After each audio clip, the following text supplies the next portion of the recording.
Over the way. I had been living at Tunbridge Wells, and nowhere else going on for 10 years when my medical man very clever in his profession, and the prettiest player I ever saw in my life of a hand at long whist, which was a noble and a princely game before short, was heard. Off said to me one day, as he sat feeling my pulse on the actual sofa, which my poor dear sister Jane worked before her spine came on, and laid her on a board for 15 months at a stretched most upright woman that ever lived, said to me, "What we want, ma'am, is a fillip." Good gracious goodness gracious Dr. Towers, says I, quite startled at the man, for he was so christened himself. Don't talk as if you were alluding to people's names, but say what you mean. I mean, my dear ma'am, that we want a little change of air and scene. Bless the man, said I, does he mean we or me? I mean you, ma'ams. Then Lord forgive you, Dr. Towers, I said, why don't you get into a habit of expressing yourself, in a straightforward manner, like a loyal subject of our gracious Queen Victoria, and a member of the Church of England? Towers laughed, as he generally does when he has fidgeted me into any of my impatient wason of my states, as I call them, and then he began. Tone, ma'am, tone is all you require. He appealed to Trottle, who just then came in with the coal scuttle, looking in his nice black suit, like an amiable man, putting on coals from motives of benevolence. Trottle, whom I always call my right hand, has been in my service 32 years. He entered my service far away from England. He is the best of creatures, and the most respectable of men, but opinionated. What you want, ma'am, says Trottle, making up the fire in his quiet and skilful way, is tone. Lord forgive you both, says I, bursting out a-laughing, I see you are in a conspiracy against me, so I suppose you must do what you like with me, and take me to London for a change. For some weeks Towers had hinted at London, and consequently I was prepared for him. When we had got to this point, we got on so expeditiously that Trottle was packed off to London next day, but one to find some sort of place for me to lay my troublesome old head in. Trottle came back to me at the Wells after 2 days' absence, with accounts of a charming place that could be taken for 6 months certain, with liberty to renew on the same terms for another 6, and which really did afford every accommodation that I wanted. Could you really find no fault at all in the rooms, Trottle? I asked him. Not a single one, ma'am. They are exactly suitable to you. There is not a fault in them. There is but one fault outside of them. And what's that? They are opposite a house to let. Oh, I said, considering of it, but is that such a very great objection? I think it my duty to mention it, ma'am. It is a dull object to look at otherwise. I was so greatly pleased with the lodging that I should have closed with the terms at once, as I had your authority to do. Trottle, thinking so highly of the place in my interest, I wished not to disappoint him. Consequently, I said, the empty house may let, perhaps. Oh dear no, ma'am, said Trottle, shaking his head, with decision. It won't let. It never does let, ma'am. Mercy me, why not? Nobody knows, ma'am. All I have to mention is, ma'am, that the house won't let. How long has this unfortunate house been to let in the name of fortune? Said Roman one. Ever so long, said Trottle. Years. Is it in ruins? It's a good deal out of repair, ma'am, but it's not in ruins. The long and the short of this business was that next day I had a pair of post-horses put to my chariot, for I never travel by railway. Not that I have anything to say against railways, except that they came in when I was too old to take to them, and that they made ducks and drakes of a few turnpike barns I had, and so I went up myself with Trottle in the rumble to look at the inside of this same lodging, and at the outside of this same house. As I say, I went and saw for myself. The lodging was perfect, that I was sure it would be, because Trottle is the best judge of comfort. I know the empty house was an eyesore, and that I was sure it would be too, for the same reason. However, setting the one thing against the other, the good against the bad, the lodging very soon got the victory. The house, my lawyer, Mr. Squares of Crown Office Row, Temple, drew up an agreement which his young man jabbered over so dreadfully, when he read it to me, that I didn't understand one word of it except my own name, and hardly that, and I signed it and the other party signed it, and in 3 weeks' time I moved my old bones bag and baggage up to London. For the first month or so I arranged to leave Trottle at the Wells. I made this arrangement not only because there was a good deal to take care of in the way of my schoolchildren and pensioners, and also of a new stove in the hall to air the house in my absence, which appeared to me calculated to blow up and burst, but likewise because I suspect Trottle, though the steadiest of men, and widower between 60 and 70, to be what I call rather a philanderer. I mean that when any friend comes down to see me, and brings a maid, Trottle is always remarkably ready to show that maid the Wells of an evening. and that I have more than once noticed the shadow of his arm, outside the room door nearly opposite my chair encircling, that maid's waist on the landing like a tablecloth brush. Therefore I thought it just as well before any London philandering took place, that I should have a little time to look round me, and to see what girls were in and about the place, so nobody stayed with me in my new lodging at first after Trottle had established me there safe and sound, but Peggy Flobbins, my maid, a most affectionate and attached woman, who never was an object of philandering since I have known her, and is not likely to begin to become so after 20 years, next March. It was the 5th of November, when I first breakfasted in my new rooms. The guys were going about in the brown fog like magnified monsters of insects in table beer, and there was a guy resting on the doorsteps of the house, to let I put on my glasses partly to see how the boys were pleased with what I sent them out by Peggy, and partly to make sure that she didn't approach too near the ridiculous object, which of course was full of skyrockets, and might go off into bangs at any moment in this way. It happened that the first time I ever looked at the house to let, after I became its opposite neighbour, I had my glasses on, and this might not have happened once in 50 times, for my sight is uncommonly good for my time of life, and I wear glasses as little as I can for fear of spoiling it.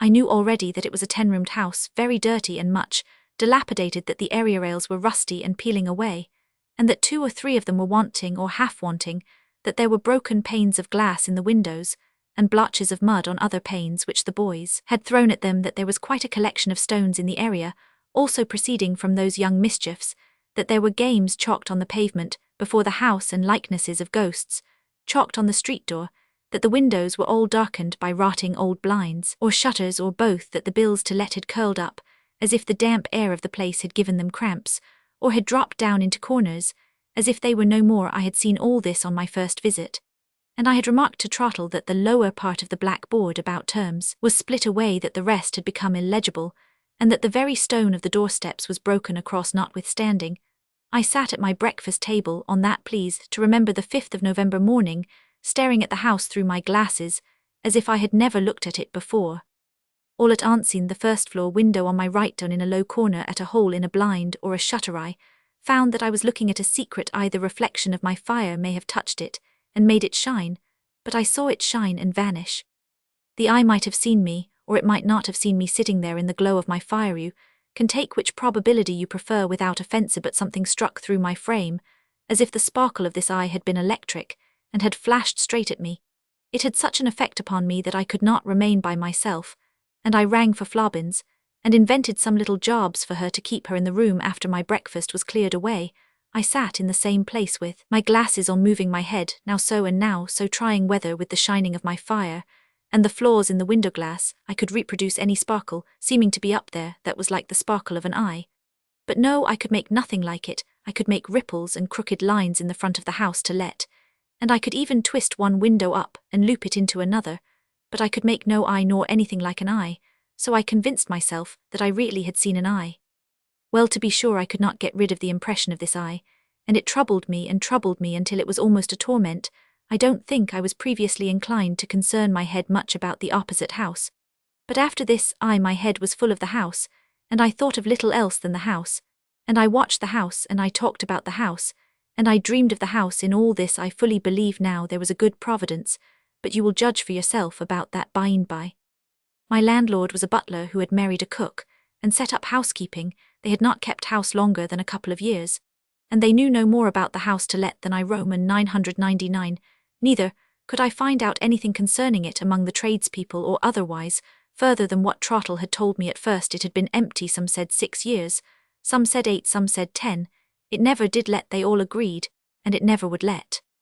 I soon felt convinced that I should work myself into one of my states about the house, and I soon. Roman 999, I lived for a whole month, in a flurry that was always getting worse. Taurus prescriptions, which I had brought to London with me, were of no more use than nothing in the cold winter sunlight, in the thick winter fog, in the black winter rain, in the white winter snow. The house was equally on my mind. I have heard, as everybody else has, of a spirit's haunting a house, but I have had my own personal experience of a house's haunting a spirit, for that house haunted mine. In all that month's time, I never saw anyone go into the house nor come out of the house. I supposed that such a thing must take place sometimes in the dead of the night, or the glimmer of the morning, but I never saw it done. I got no relief from having my curtains drawn when it came on dark, and shutting out the house the eye then began to shine in my fire. I am a single old woman, I should say at once without being at all afraid of the name. I am an old maid, only that I am older than the phrase would express. The time was when I had my love trouble. But it is long and long ago. He was killed at sea, dear. Heaven rest his blessed head, when I was 25. I have all my life since ever I can remember been deeply fond of children. I have always felt such a love for them, that I have had my sorrowful and sinful times when I have fancied something must have gone wrong in my life, something must have been turned aside from its original intention. I should have been the proud and happy mother of many children, and a fond old grandmother this day. I have soon known better in the cheerfulness and contentment that God has blessed me with, and given me abundant reason for, and yet I have had to dry my eyes even then, when I have thought of my dear, brave, hopeful, handsome, bright-eyed Charlie, and the trust meant to cheer me. With Charlie was my youngest brother, and he went to India. He married there, and sent his gentle little wife home to me to be confined, and she was to go back to him, and the baby was to be left with me, and I was to bring it up. It never belonged to this life. It took its silent place among the other incidents in my story that might have been, but never were I had hardly time to whisper to her dead my own, or she to answer ashes to ashes, dust to dust. Oh, lay it on my breast and comfort. Charlie, when she had gone to seek her baby at our Saviour's feet, I went to Charlie, and I told him there was nothing left but me, poor me, and I lived with Charlie out there several years. He was a man of 50 when he fell asleep in my arms. His face had changed to be almost old and a little stern, but it softened and softened when I laid it down that I might cry and pray beside it. And when I looked at it for the last time, it was my dear, untroubled, handsome, youthful Charlie of long ago. I was going on to tell that the loneliness of the house to let brought back all these recollections, and that they had quite pierced my heart one evening, when Flaubins, opening the door, and looking very much as if she wanted to laugh but thought better of it, said, "Mr. Jabez Jarber, ma'am."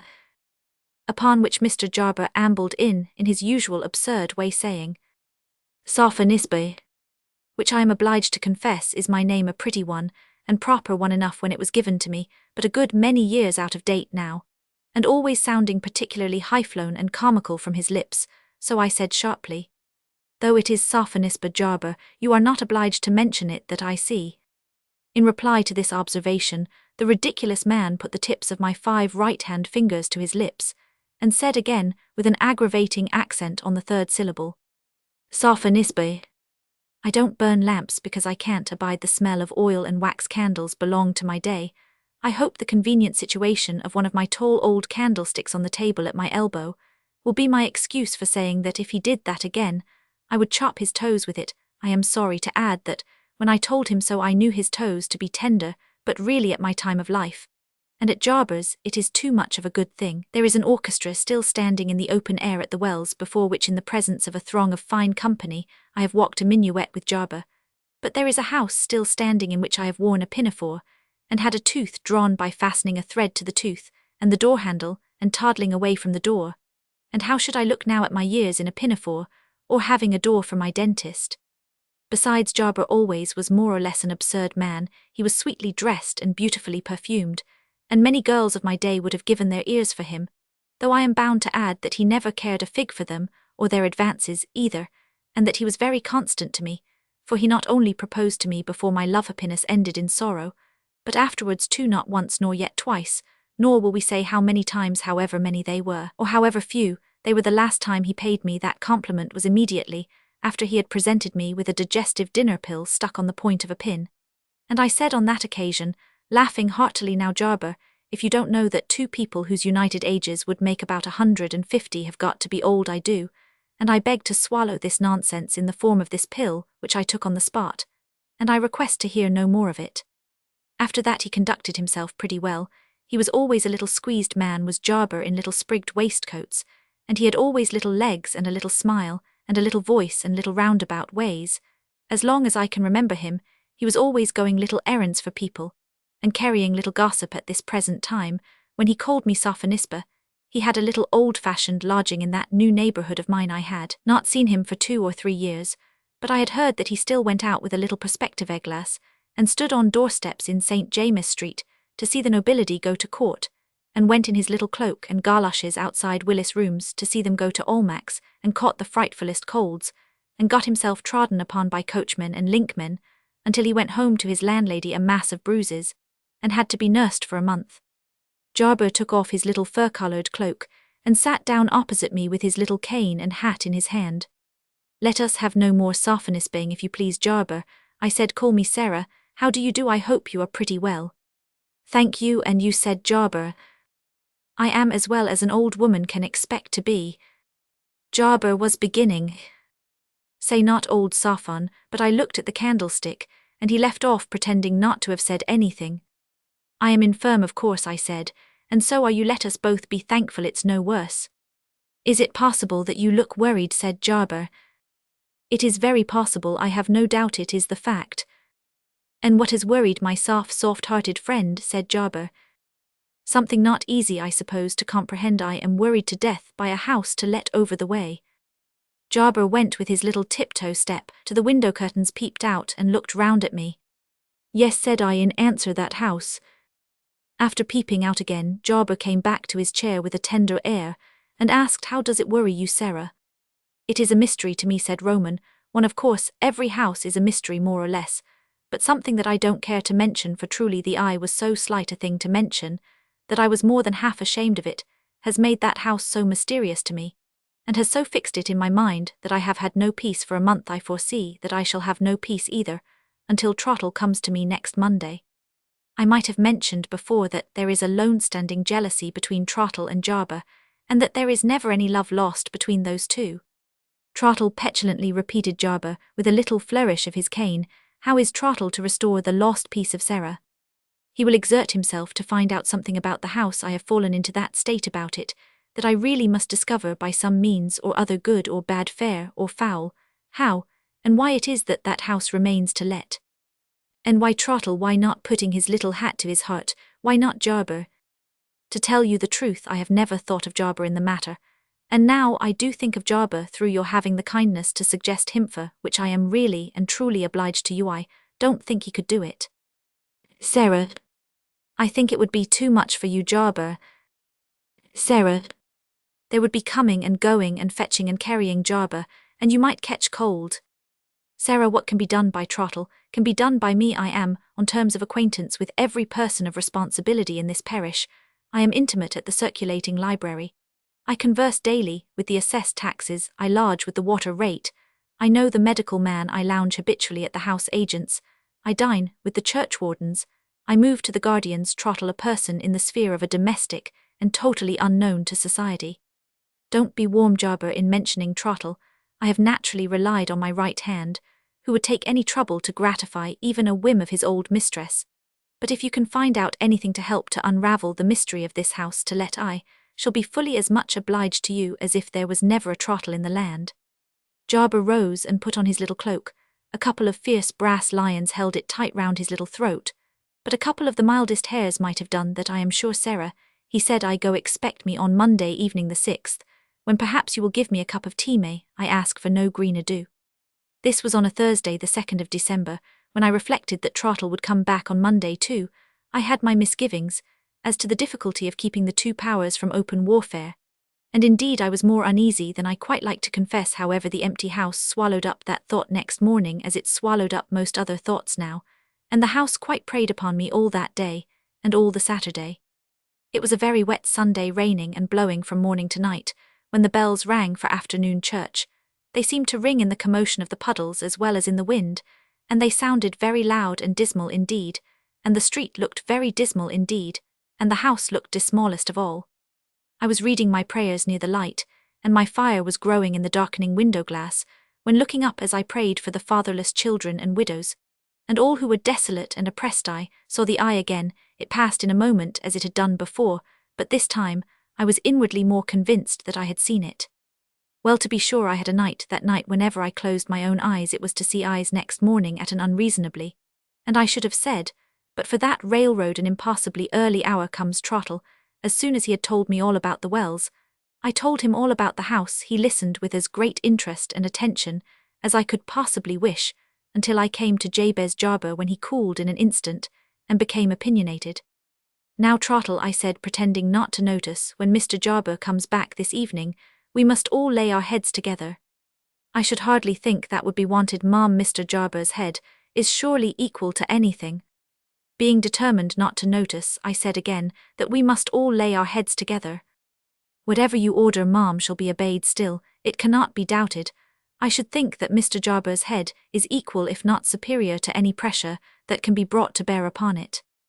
This was provoking, and his way when he came in and out all through the day of pretending not to see the house to let was more provoking still. However, being quite resolved not to notice, I gave no sign whatever that I did notice, but when evening came and he showed in Jarber, and when Jarber wouldn't be helped off with his cloak, and poked his cane into cane chairbacks and china ornaments, and his own eye in trying to unclasp his brazen lions of himself, which he couldn't do after all, I could have shaken them both. As it was, I only shook the teapot, and made the tea Jarber had brought from under his cloak, a roll of paper with which he had triumphantly pointed over the way like the ghost of Hamlet's father appearing to the late Mr. Kemble, and which he had laid on the table. A discovery, said I, pointing to it when he was seated, and had got his teacup. Don't go, Trottle. The first of a series of discoveries, answered Jarber. Account of a former tenant, compiled from the Water Rate and Medical Man. Don't go, Trottle, I repeated, for I saw him making imperceptibly to the door. Begging your pardon, ma'am, I might be in Mr. Jarber's way. Jarber looked that he decidedly thought he might be. I relieved myself with a good angry croak, and said, always determined not to notice. Have the goodness to sit down, if you please, Trottle, I wish you to hear this. Trottle bowed in the stiffest manner, and took the remotest chair he could find, even that he moved close to the draught from the keyhole of the door. Firstly, Jarber began, after sipping his tea. Would my sophon begin again? Jarber said, Roman, one, would you be much surprised if this house to let should turn out to be the property of a relation of your own? I should indeed be very much surprised. Then it belongs to your first cousin. I learn by the way that he is ill at this time, George Forley. Then that is a bad beginning. I cannot deny that George Forley stands in the relation of first cousin to me, but I hold no communication with him. George Forley has been a hard, bitter, stony father to a child now dead. George Forley was most implacable and unrelenting to one of his two daughters, who made a poor marriage. George Forley brought all the weight of his band to bear as heavily against that crushed thing as he brought it to bear lightly, favouringly, and advantageously upon her sister, who made a rich marriage. I hope that with the measure George Forley meted it may not be measured out to him again. I will give George Forley no worse wish. I was strong upon the subject, and I could not keep the tears out of my eyes, for that young girl's was a cruel story, and I had dropped many a tear over it before. The house being George Forley's, said I, is almost enough to account for there being a fate upon it. If fate there is there anything about George Forley in those sheets of paper? Not a word. I am glad to hear it. Please to read on, Trottle. Why don't you come nearer? Why do you sit mortifying yourself in those Arctic regions? Come nearer. Thank you, ma'am, I am quite near enough to Mr. Jarber. Jarber rounded his chair to get his back full to my opinionated friend and servant, and beginning to read tossed the words at him over his Jabez Jarber's own ear and shoulder. He read what follows. The Manchester marriage.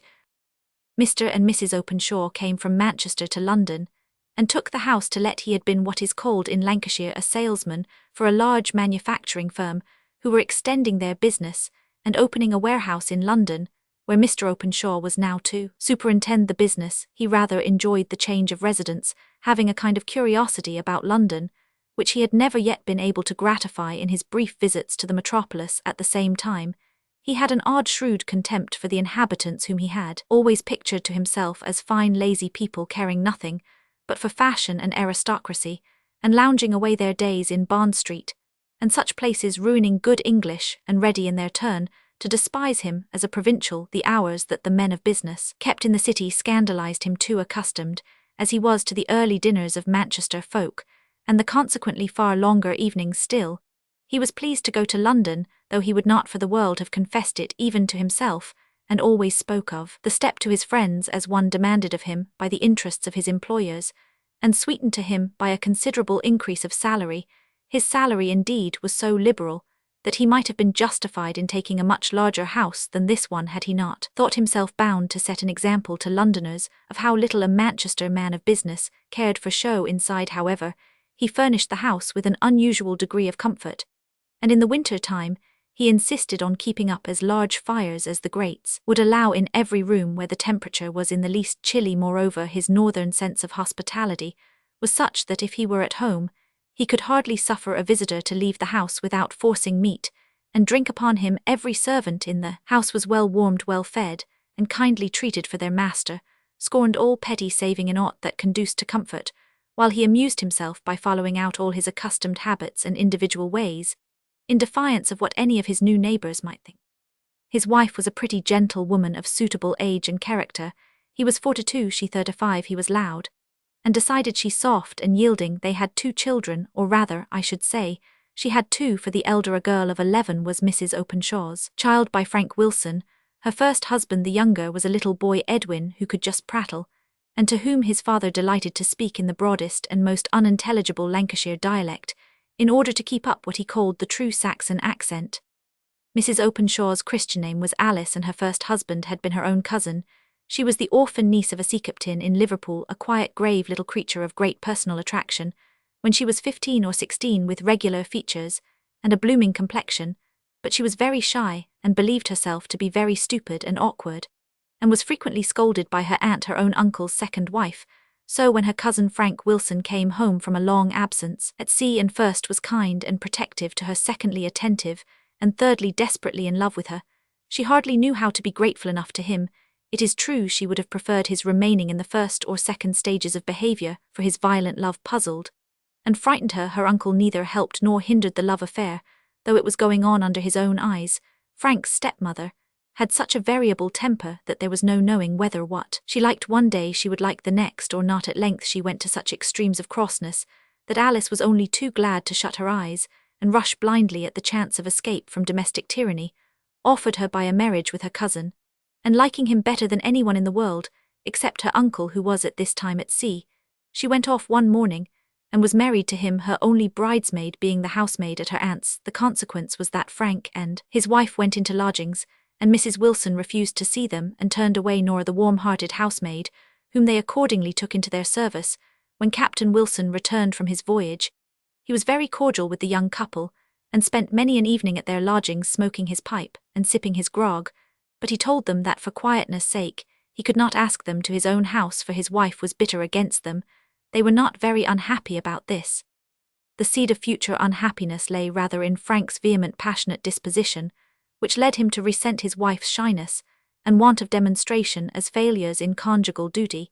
He was already tormenting himself, and her too, in a slighter degree, by apprehensions and imaginations of what might befall her during his approaching absence at sea. At last he went to his father and urged him to insist upon Alice's being once more received under his roof, the more especially as there was now a prospect of her confinement. While her husband was away on his voyage, Captain Wilson was, as he himself expressed it, breaking up, and unwilling to undergo the excitement of a scene. Yet he felt that what his son said was true, so he went to his wife, and before Frank went to sea he had the comfort of seeing his wife installed in her old little garret in his father's house. To have placed her in the one best spare room was a step beyond Mrs. Wilson's powers of submission or generosity. The worst part about it, however, was that the faithful Nora had to be dismissed. Her place as housemaid had been filled up, and even had it not, she had forfeited Mrs. Wilson's good opinion for ever. She comforted her young master and mistress by pleasant prophecies of the time when they would have a household of their own, of which, in whatever service she might be in the meantime, she should be sure to form part. Almost the last action Frank Wilson did before setting sail was going with Alice to see Nora once more at her mother's house, and then he went away. Alice's father-in-law grew more and more feeble as winter advanced. She was of great use to her stepmother in nursing and amusing him, and although there was anxiety enough in the household, there was perhaps more of peace than there had been for years, for Mrs. Wilson had not a bad heart, and was softened by the visible approach of death to one whom she loved, and touched by the lonely condition of the young creature. Expecting her first confinement in her husband's absence to this relenting mood, Nora owed the permission to come and nurse Alice when her baby was born, and to remain to attend on Captain Wilson.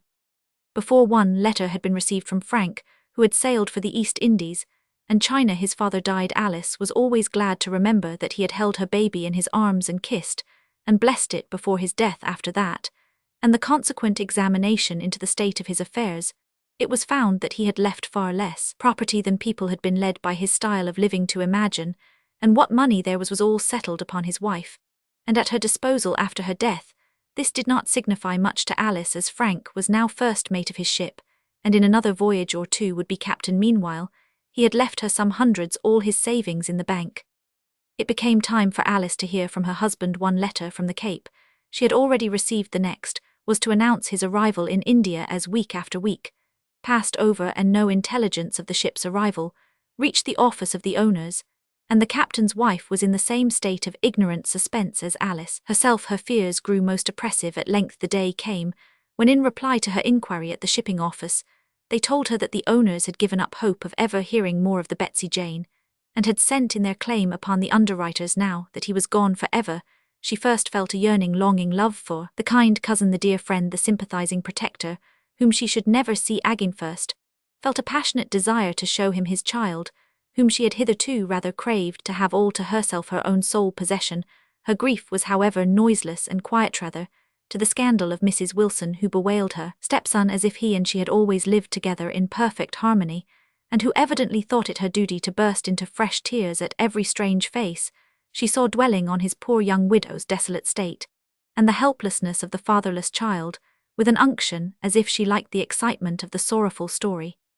So passed away the first days of Alice's widowhood. By and by things subsided into their natural and tranquil course, but as if this young creature was always to be in some heavy trouble, her ewe lamb began to be ailing, pining, and sickly. The child's mysterious illness turned out to be some affection of the spine, likely to affect health, but not to shorten life, at least so the doctors said. But the long dreary suffering of one whom a mother loves as Alice loved her only child is hard to look forward to. Only Nora guessed what Alice suffered, no one but God knew. And so it fell out that when Mrs. Wilson, the elder, came to her one day in violent distress, occasioned by a very material diminution in the value, the property that her husband had left her, a diminution which made her income barely enough to support herself, much less a licence, latter could hardly understand how anything which did not touch health or life could cause such grief, and she received the intelligence with irritating composure. But when that afternoon the little sick child was brought in, and the grandmother, who after all loved it well, began a fresh moan over her losses, to its unconscious ear seeing how she had planned to consult this or that doctor, and to give it this or that comfort or luxury in after yearn, but that now all chance of this had passed away, Alice's heart was touched, and she drew near to Mrs. Wilson with unwonted caresses, and in a spirit not unlike to that of Ruth entreated that come what would they might remain together. After much discussion in succeeding days, it was arranged that Mrs. Wilson should take a house in Manchester, furnishing it partly with what furniture she had, and providing the rest with Alice's remaining £200. Mrs. Wilson was herself a Manchester woman, and naturally longed to return to her native town. Some connections of her own at that time required lodgings for which they were willing to pay pretty handsomely. Alice undertook the active superintendence and superior work of the household. Nora, willing, faithful Nora, offered to cook, scour, do anything in short, so that she might but remain with them. The plan succeeded for some years. Their first lodgers remained with them, and all went smoothly, with the one sad exception of the little girl's increasing deformity. How that mother loved that child is not for words to tell. Then came a break of misfortune. Their lodgers left, and no one succeeded to them. After some months they had to remove to a smaller house, and Alice's tender conscience was torn by the idea that she ought not to be a burden to her mother-in-law, but ought to go out and seek her own maintenance, and leave her child. The thought came like the sweeping boom of a funeral bell over her heart. By and by Mr. Openshaw came to lodge with them. He had started in life as the errand boy and sweeper out of a warehouse, had struggled up through all the grades of employment in the place, fighting his way through the hard, striving Manchester life, with strong pushing energy of character. Every spare moment of time had been sternly given up to self-teaching.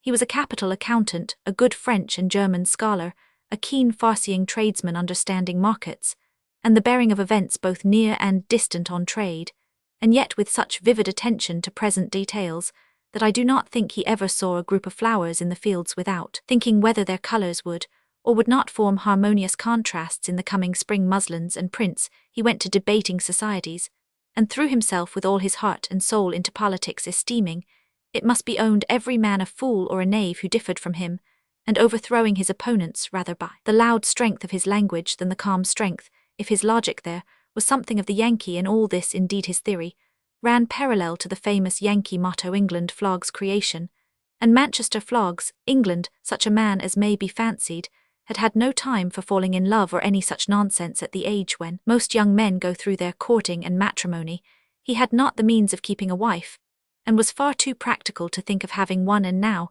that he was in easy circumstances, a rising man, he considered women almost as encumbrances to the world, with whom a man had better have as little to do as possible. His first impression of Alice was indistinct, and he did not care enough about her to make it distinct. A pretty yene kind of woman would have been his description of her. If he had been pushed into a corner, he was rather afraid in the beginning that her quiet ways arose from a listlessness and laziness of character which would have been exceedingly discordant to his active, energetic nature.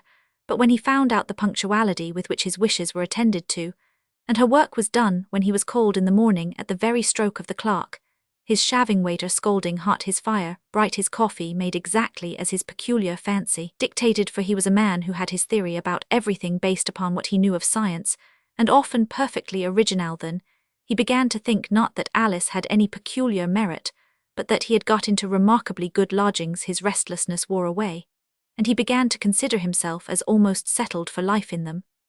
Mr. Openshaw had been too busy all his life to be introspective. He did not know that he had any tenderness in his nature, and if he had become conscious of its abstract existence, he would have considered it as a manifestation of disease in some part of his nature.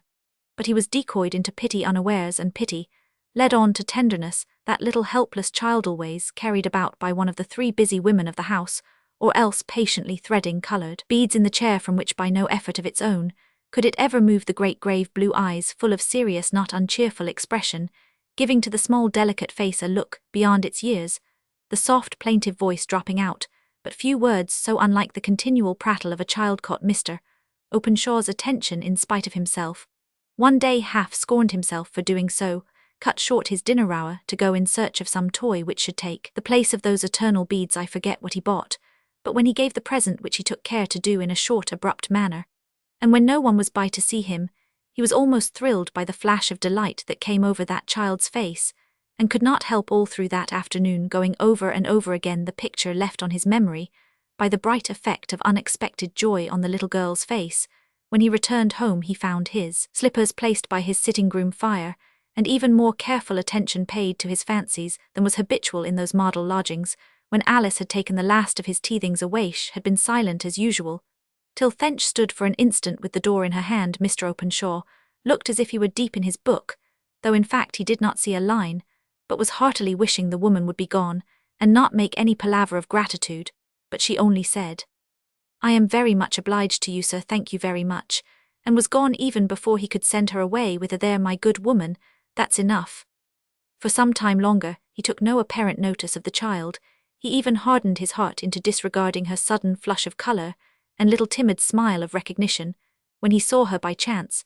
But after all this could not last for ever, and having a second time given way to tenderness, there was no relapse. The insidious enemy, having thus entered his heart in the guise of compassion to the child, soon assumed the more dangerous form of interest in the mother. He was aware of this change of feeling, despised himself for it, struggled with it, nay, internally yielded to it, and cherished it long before he suffered the slightest expression of it by word, action, or look to escape him.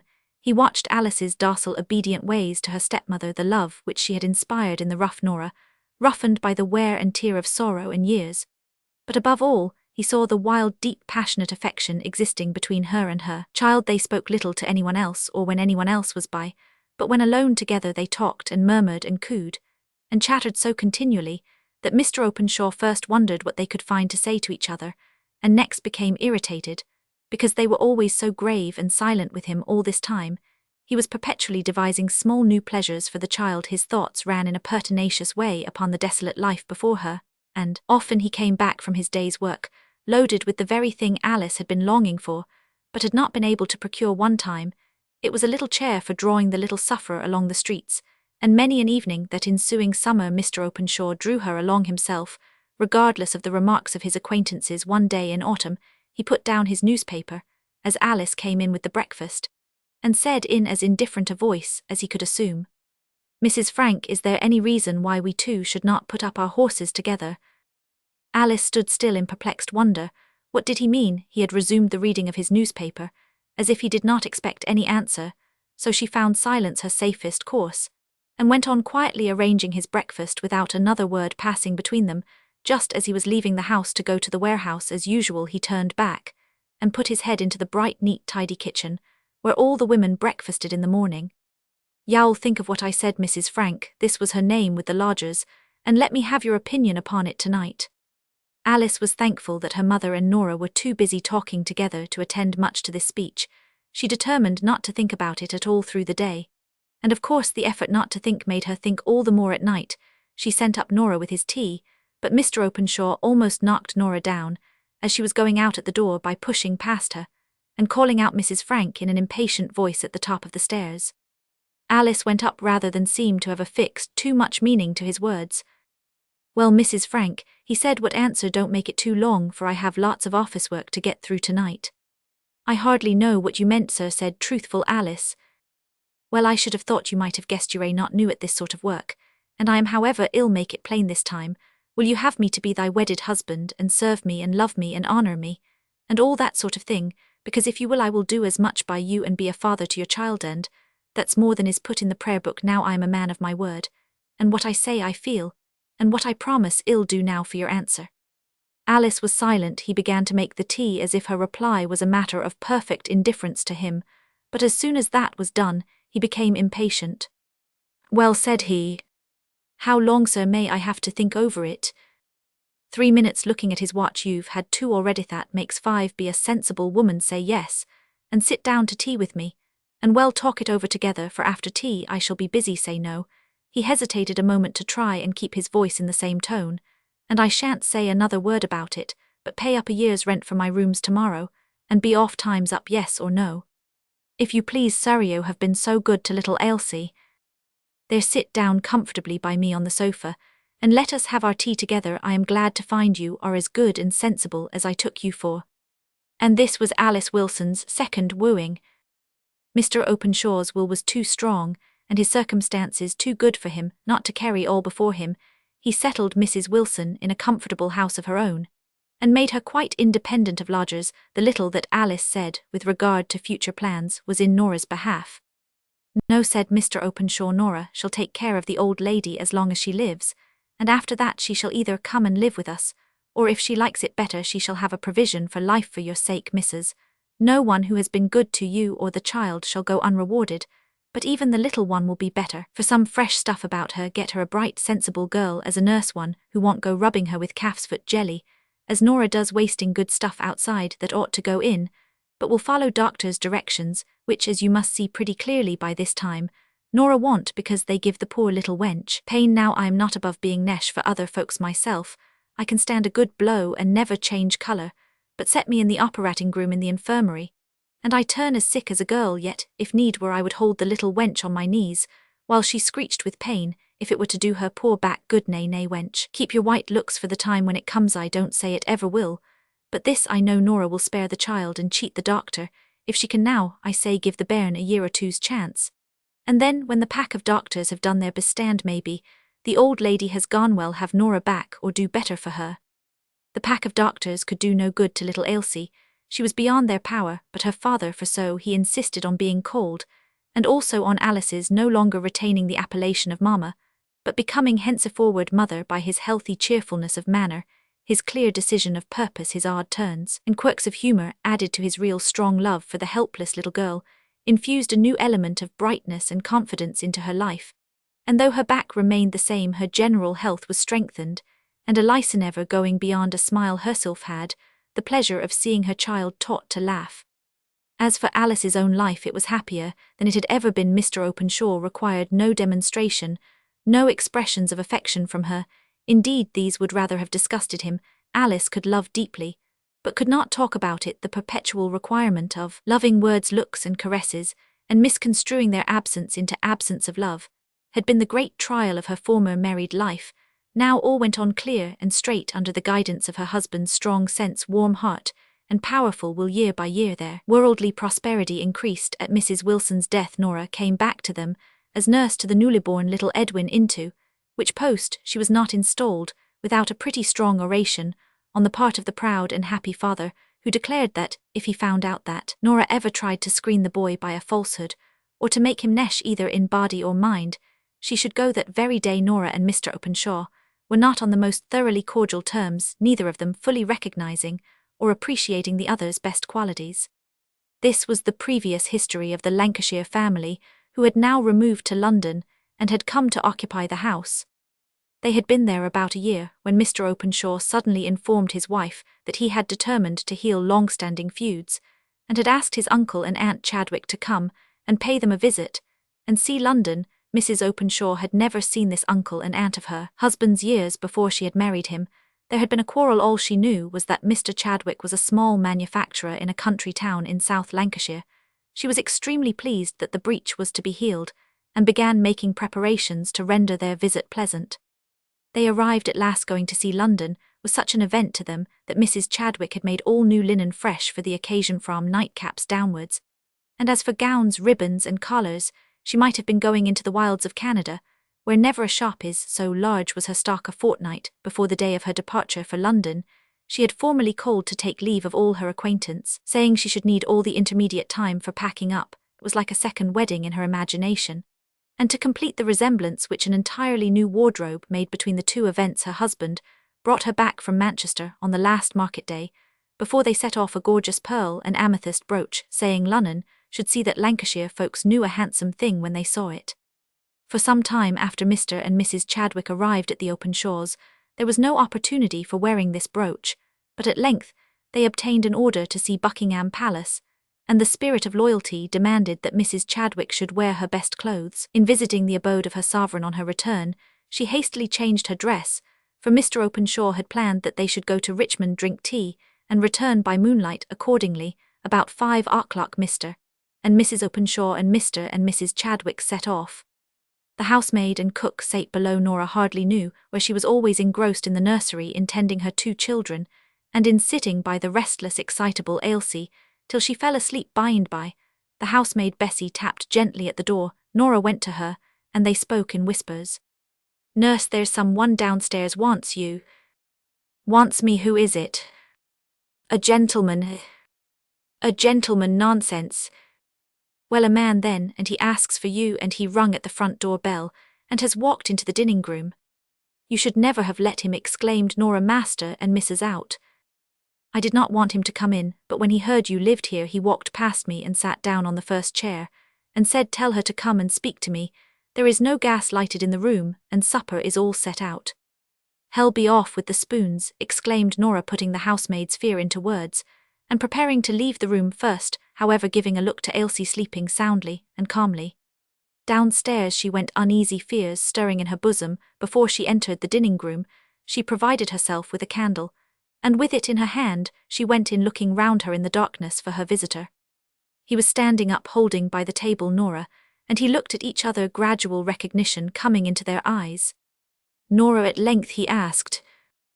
"Who are you?" asked Nora with the sharp tones of alarm and incredulity. "I don't know you," trying by futile words of disbelief to do away with the terrible fact before her. "Am I so changed?" he said pathetically. "I dare say I am. But Nora, tell me," he breathed hard, "where is my wife? Is she alive?" He came nearer to Nora, and would have taken her hand, but she backed away from him, looking at him all the time with staring eyes as if he were some horrible object. Yet he was a handsome, bronzed, good-looking fellow, with beard and moustache giving him a foreign-looking aspect. But his eyes, there was no mistaking those eager, beautiful eyes, the very same that Nora had watched not half an hour ago, till sleep stole softly over them. "Tell me, Nora, I can bear it. I have feared it so often." "Is she dead?" Nora still kept silence. "She is dead." He hung on Nora's words, and looks as if for confirmation or contradiction. "What shall I do?" groaned Nora. "Oh, sir, why did you come? How did you find me out? Where have you been? We thought you dead." "We did, indeed." She poured out words and questions to gain time, as if time would help her. "Nora, answer me this question straight, by yes or no. Is my wife dead?" "No, she is not," said Nora slowly and heavily. "Oh, what a relief. Did she receive my letters? But perhaps you don't know. Why did you leave her? Where is she? Oh, Nora, tell me all quickly."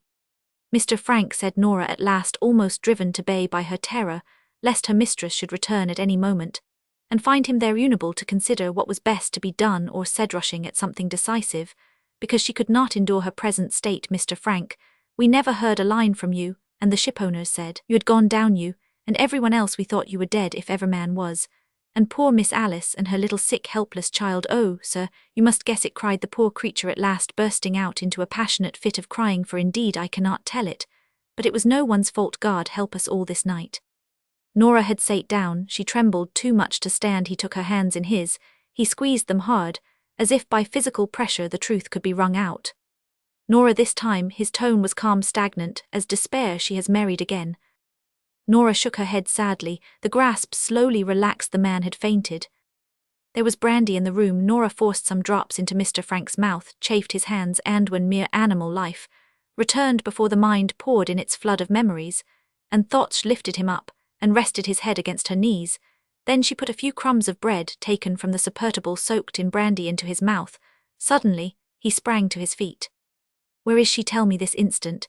He looked so wild, so mad, so desperate that Nora felt herself to be in bodily danger, but her time of dread had gone by. She had been afraid to tell him the truth, and then she had been a coward. Now her wits were sharpened by the sense of his desperate state. He must leave the house, she would pity him afterwards. But now she must rather command and upbraid, for he must leave the house before her mistress came home. That one necessity stood clear before her. She is not here, that is enough for you to know, nor can I say exactly where she is, which was true to the letter if not to the spirit. Go away, and tell me where to find you tomorrow, and I will tell you all. My master and mistress may come back at any minute, and then what would become of me with a strange man in the house?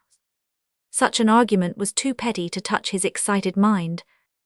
I don't care for your master and mistress. If your master is a man, he must feel for me, poor shipwrecked sailor, that I am kept for years a prisoner amongst savages, always thinking of my wife, and my home, dreaming of her by night, talking to her, though she could not hear by day.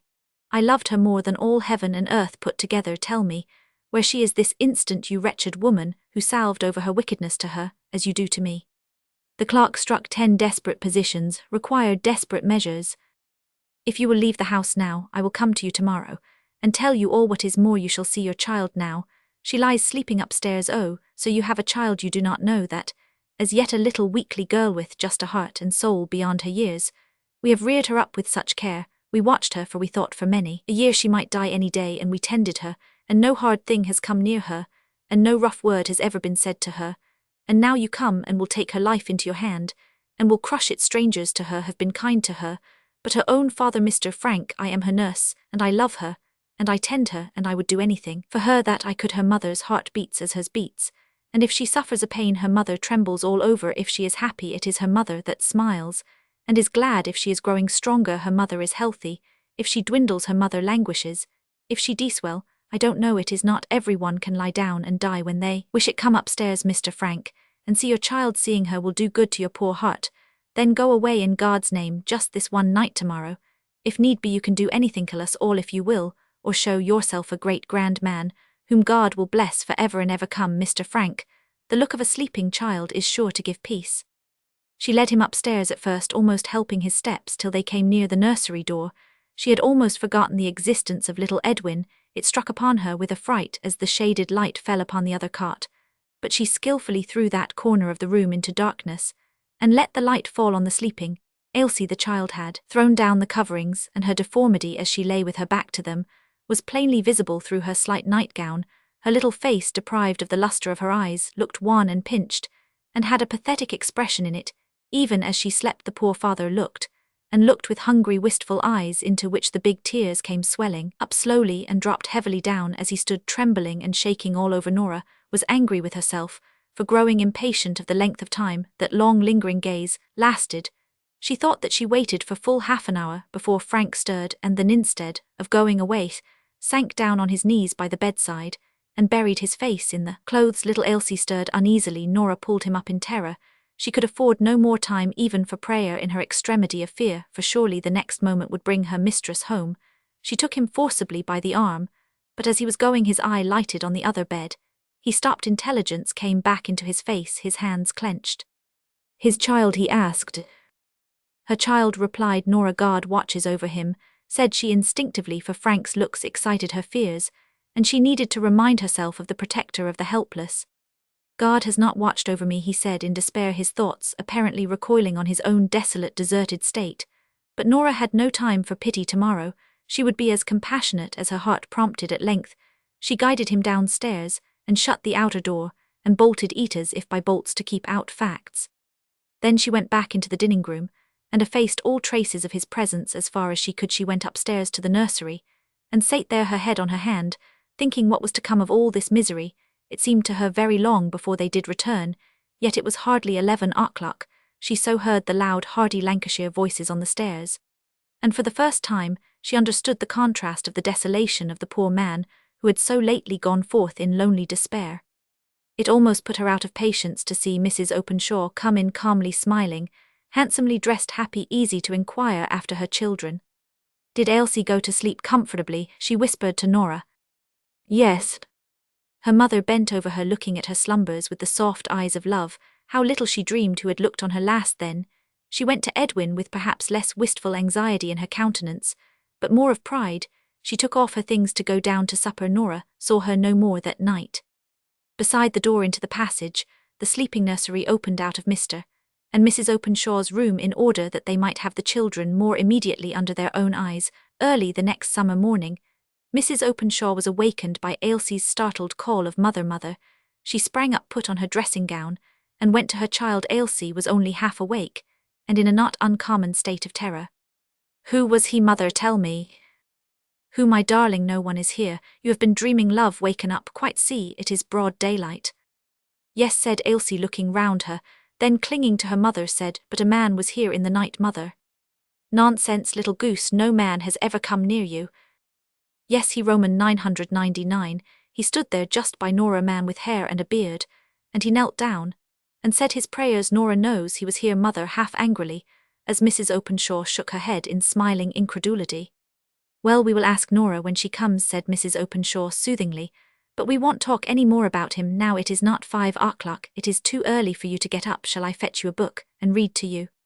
"Don't leave me, mother," said the child, clinging to her. So Mrs. Openshaw sate on the bedside talking to Ailsie, and telling her of what they had done at Richmond the evening before, until the little girl's eyes slowly closed, and she once more fell asleep. "What was the matter?" asked Mr. Openshaw, as his wife returned to bed. Ailsie wakened up in a fright with some story of a man having been in the room to say his prayers. "A dream, I suppose," and no more was said at the time. Mrs. Openshaw had almost forgotten the whole affair when she got up about 7 o'clock, but by and by she heard a sharp altercation going on in the nursery. Nora speaking angrily to Ailsie, a most unusual thing. Both Mr. and Mrs. Openshaw listened in astonishment. "Hold your tongue, Ailsie. Let me hear none of your dreams. Never let me hear you tell that story again." Ailsie began to cry. Mr. Openshaw opened the door of communication before his wife could say a word. "Nora, come here." The nurse stood at the door defiant. She perceived she had been heard, but she was desperate. "Don't let me hear you speak in that manner to Ailsie again," he said sternly, and shut the door. Nora was infinitely relieved, for she had dreaded some questioning, and a little blame for sharp speaking was what she could well bear if cross-examination was let alone.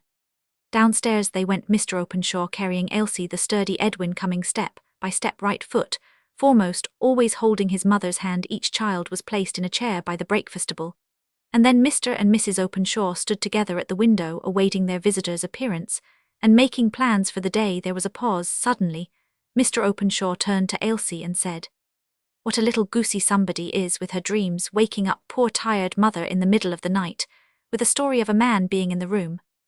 "Father, I am sure I saw him," said Ailsie, half crying. "I don't want to make Nora angry, but I was not asleep for all she says I was. I had been asleep, and I awakened up quite wide awake, though I was so frightened I kept my eyes nearly shut, and I saw the man quite plain, a great brown man with a beard. He said his prayers, and then he looked at Edwin, and then Nora took him by the arm and led him away after they had whispered a bit together."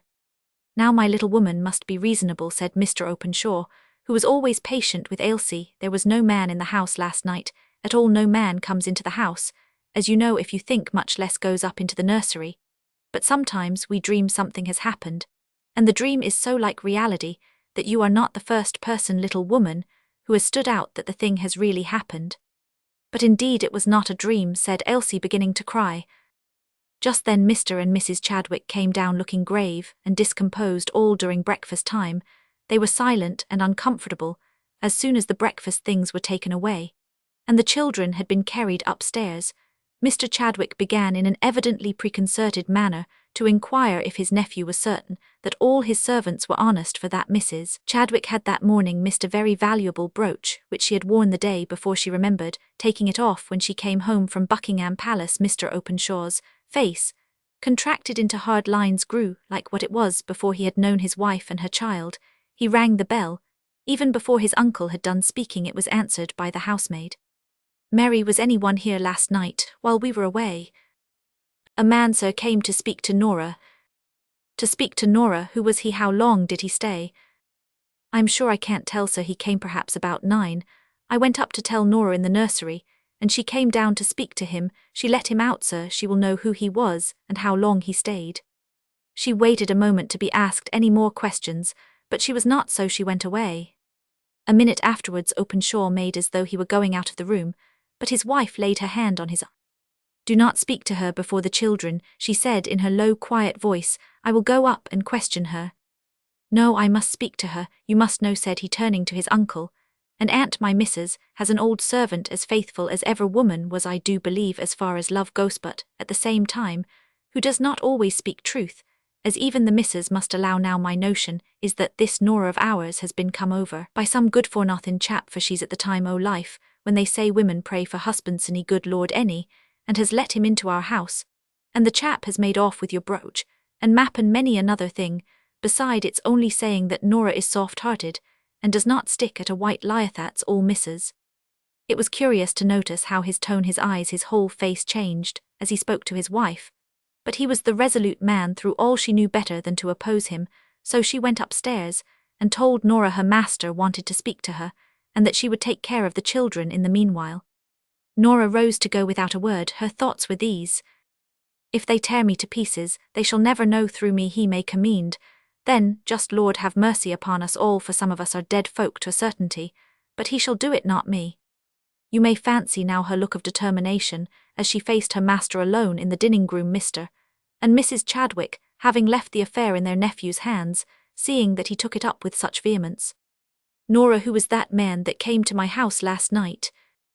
"Man, sir," as if infinitely surprised, but it was only to gain time. "Yes, the man whom Mary let in, whom she went upstairs to the nursery to tell you about, whom you came down to speak to, the same chap, I make no doubt, whom you took into the nursery, to have your talk out with, whom Elsie saw, and afterwards dreamed about, thinking poor whence she saw him say his prayers when nothing, ill be bound, was farther from his thoughts, who took Mrs. Chadwick's brooch, value £10 now. Nora, don't go off. I am as sure as that my name's Thomas Openshaw that you knew nothing of this robbery, but I do think you've been imposed on, and that's the truth. Some good-for-nothing chap has been making up to you, and you've been just like all other women, and have turned a soft place in your heart to him, and he came last night a-lovering, and you had him up in the nursery, and he made use of his opportunities, and made off with a few things on his way down. Come now, Nora, it's no blame to you, only you must not be such a fool again. Tell us," he continued, "what name he gave you." "Nora, ill be bound it was not the right one, but it will be a clue for the police." Nora drew herself up. "You may ask that question and taunt me with my being single, and with my credulity, as you will, Master Openshaw. I'll get no answer from me. As for the brooch, and the story of theft and burglary, if any friend ever came to see me, which I defy you to prove and deny, he'd be just as much above doing such a thing as you yourself, Mr. Openshaw, and more so too, for I am not at all sure as everything you have is rightly come by, or would be yours long, if every man had his own." She meant, of course, his wife, but he understood her to refer to his property in goods and chattels. "Now, my good woman," said he, "I'll just tell you truly, I never trusted you out and out, but my wife liked you, and I thought you had many a good point about you. If you once begin to sauce me, I'll have the police to you, and get out the truth in a court of justice. If y'all not tell it me quietly and civilly here now, the best thing you can do is quietly to tell me who the fellow is. Look here, a man comes to my house, asks for you, you take him upstairs, a valuable brooch is missing. Next day we know that you and Mary and cook are honest, but you refuse to tell us who the man is. Indeed, you've told one lie already about him, saying no one was here last night. Now, I just put it to you, what do you think a policeman would say to this, or a magistrate? A magistrate would soon make you tell the truth, my good woman." "There's never the creature born that should get it out of me," said Nora, "not unless I choose to tell." "I've a great mind to see," said Mr. Openshaw, growing angry at the defiance, then checking himself he thought before he spoke again. "Nora, for your missus' sake, I don't want to go to extremities. Be a sensible woman. If you can, it's no great disgrace after all to have been taken in. I ask you once more, as a friend, who was this man whom you let into my house last night?" No answer. He repeated the question in an impatient tone. Still no answer. Nora's lips were set in determination not to speak. Then there is but one thing to be done. I shall send for a policeman. You will not, said Nora, starting forwards. You shall not, sir. No policeman shall touch me. I know nothing of the brooch. But I know this ever since I was 24. I have thought more of your wife than of myself, ever since I saw her, a poor motherless girl, put upon in her uncle's house. I have thought more of serving her than of serving myself. I have cared for her and her child, as nobody ever cared for me. I don't cast blame on you, sir, but I say it's ill giving up one's life to anyone, for at the end they will turn round upon you, and forsake you. Why does not my missus come herself to suspect me? Maybe she is gone for the police. But I don't stay here either for police or magistrate or master. You're an unlucky lot. I believe there's a curse on you. I'll leave you this very day. Yes, I leave that poor Elsie too. I will no good will ever come to you. Mr. Openshaw was utterly astonished at this speech, most of which was completely unintelligible to him, as may easily be supposed. Before he could make up his mind what to say or what to do, Nora had left the room. I do not think he had ever really intended to send for the police to this old servant of his wife's, for he had never for a moment doubted her perfect honesty, but he had intended to compel her to tell him who the man was, and in this he was baffled. He was consequently much irritated. He returned to his uncle and aunt in a state of great annoyance and perplexity, and told them he could get nothing out of the woman, that some man had been in the house the night before, but that she refused to tell who he was at this moment. His wife came in greatly agitated, and asked what had happened to Nora, for that she had put on her things in passionate haste, and had left the house. This looks suspicious, said Mr. Chadwick. It is not the way in which an honest person would have acted. Mr. Openshaw kept silence. He was sorely perplexed, but Mrs. Openshaw turned round on Mr. Chadwick with a sudden fierceness no one ever saw in her before. You don't know Nora, uncle. She is gone, because she is deeply hurt at being suspected. Oh, I wish I had seen her, that I had spoken to her myself. She would have told me anything. Alice wrung her hands. I must confess, continued Mr. Chadwick to his nephew in a lower voice, I can't make you out. You used to be a word and a blow, and oftenest the blow first, and now, when there is every cause for suspicion, you just do not. Your missus is a very good woman, I grant, but she may have been put upon as well as other folk, I suppose. If you don't send for the police, I shall. Very well, replied Mr. Openshaw surlily. I can't clear Nora. She won't clear herself, as I believe she might if she would only. I wash my hands of it, for I am sure the woman herself is honest, and she's lived a long time with my wife, and I don't like her to come to shame. But she will then be forced to clear herself. That at any rate will be a good thing. Very well, I am heartsick of the whole business. Come, Alice, come up to the babies. They'll be in a sore way, I tell you, uncle, he said, turning round once more to Mr. Chadwick suddenly, and sharply after his eye had fallen on Alice's wan, tearful, anxious face. I'll have none sending for the police after all. I'll buy my aunt twice as handsome a brooch this very day, but I'll not have Nora suspected, and my missus plagued. There's for you. He and his wife left the room. Mr. Chadwick quietly waited till he was out of hearing, and then aid to his wife for all Tom's heroics. I am just quietly going for a detective, wench, thou needst know not about it.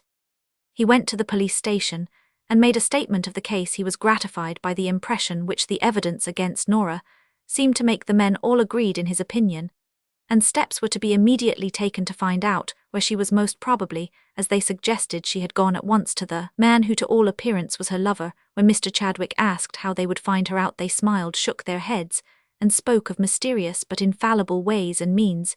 He returned to his nephew's house with a very comfortable opinion of his own sagacity. He was met by his wife with a penitent face.